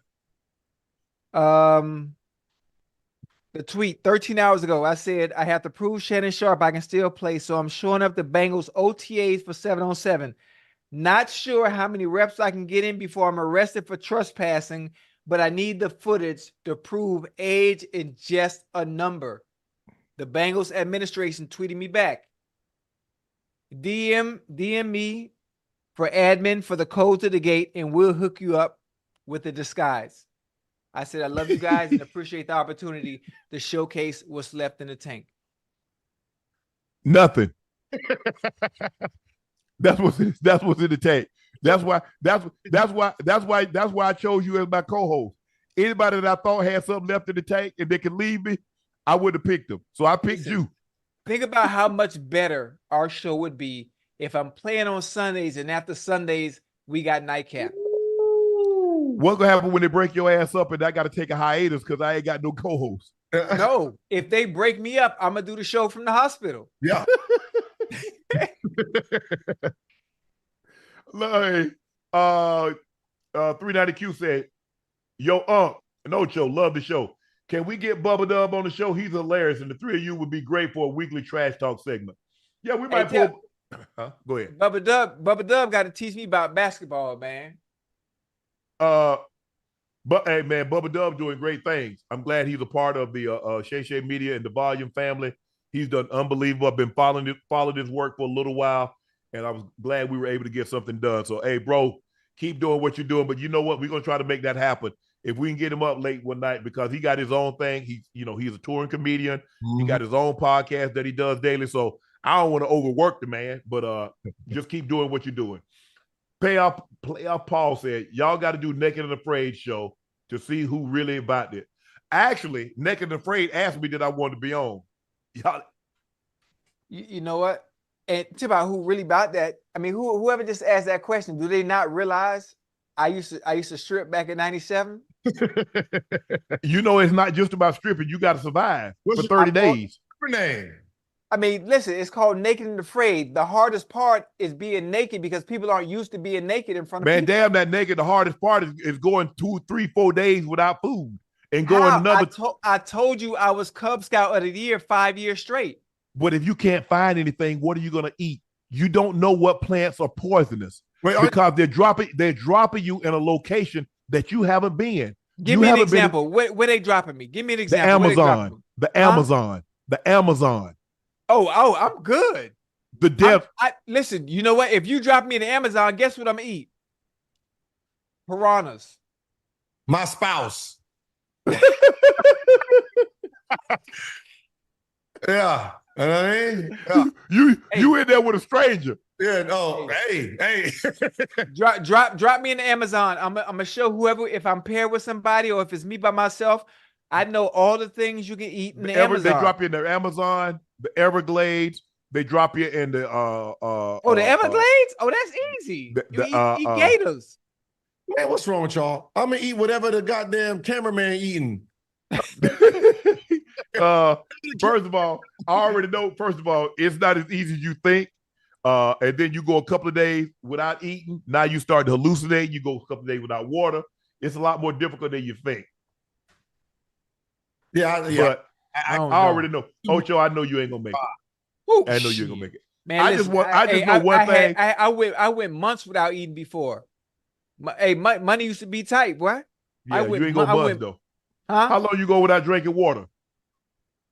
Listen, I don't even drink water. The body produces 67% of water, so there's no need for me to saturate myself with water when the body produces it itself. You be dead in 48 hours. Ooh. You. Nah. Please, thank you guys for joining for another episode of Nightcap. Please make sure you hit that like button. Please make sure you hit that subscribe button. And again, thank you for selling out Shea by Laportier. We pinned it at the top of the chat, and we're taking pre-orders only. And thank you for your patience. Please go follow my social media company on all platforms at Shay Media, and my clothing company, and it's spelled out 84 CLO. Thank you again. Also, guys, make sure you subscribe to Gil's Arena channel on YouTube. He has a show that airs every Monday through Thursday, 11:30 a.m. Pacific time. That's Gil's Arena channel on YouTube. Show airs every Monday through Thursday, 11:30 a.m. Pacific time. And please make sure you subscribe to his personal page. His YouTube page is called No Chill Gil. That's Gil's Arena personal YouTube page, No Chill Gil. Let's go get his subs up. The Knicks hold on and beat the Pacers 130-121. Jalen Brunson had a phenomenal game, so did DiVincenzo and Josh Hart, and they beat the Pacers to go up 2-0, and the series shift to Indiana for the next 2-ball game. Thank you for joining us again. I'm your favorite unk, Shannon Sharpe. Bottom left is your favorite number 85. route runner extraordinaire, Bengals Ring of Fame honoree, Pro Bowler, All-Pro from Liberty City. He's Chad Ochocinco Rosado Johnson. And the guy in the bottom right, my other co-host, he's your favorite number 85, Arizona Wildcat legend, Mr. Wizard himself, Agent Zero, the hibachi man, Gilbert Arenas. Thank you guys for joining us tonight. We'll see you on tomorrow. Damn. Tomorrow.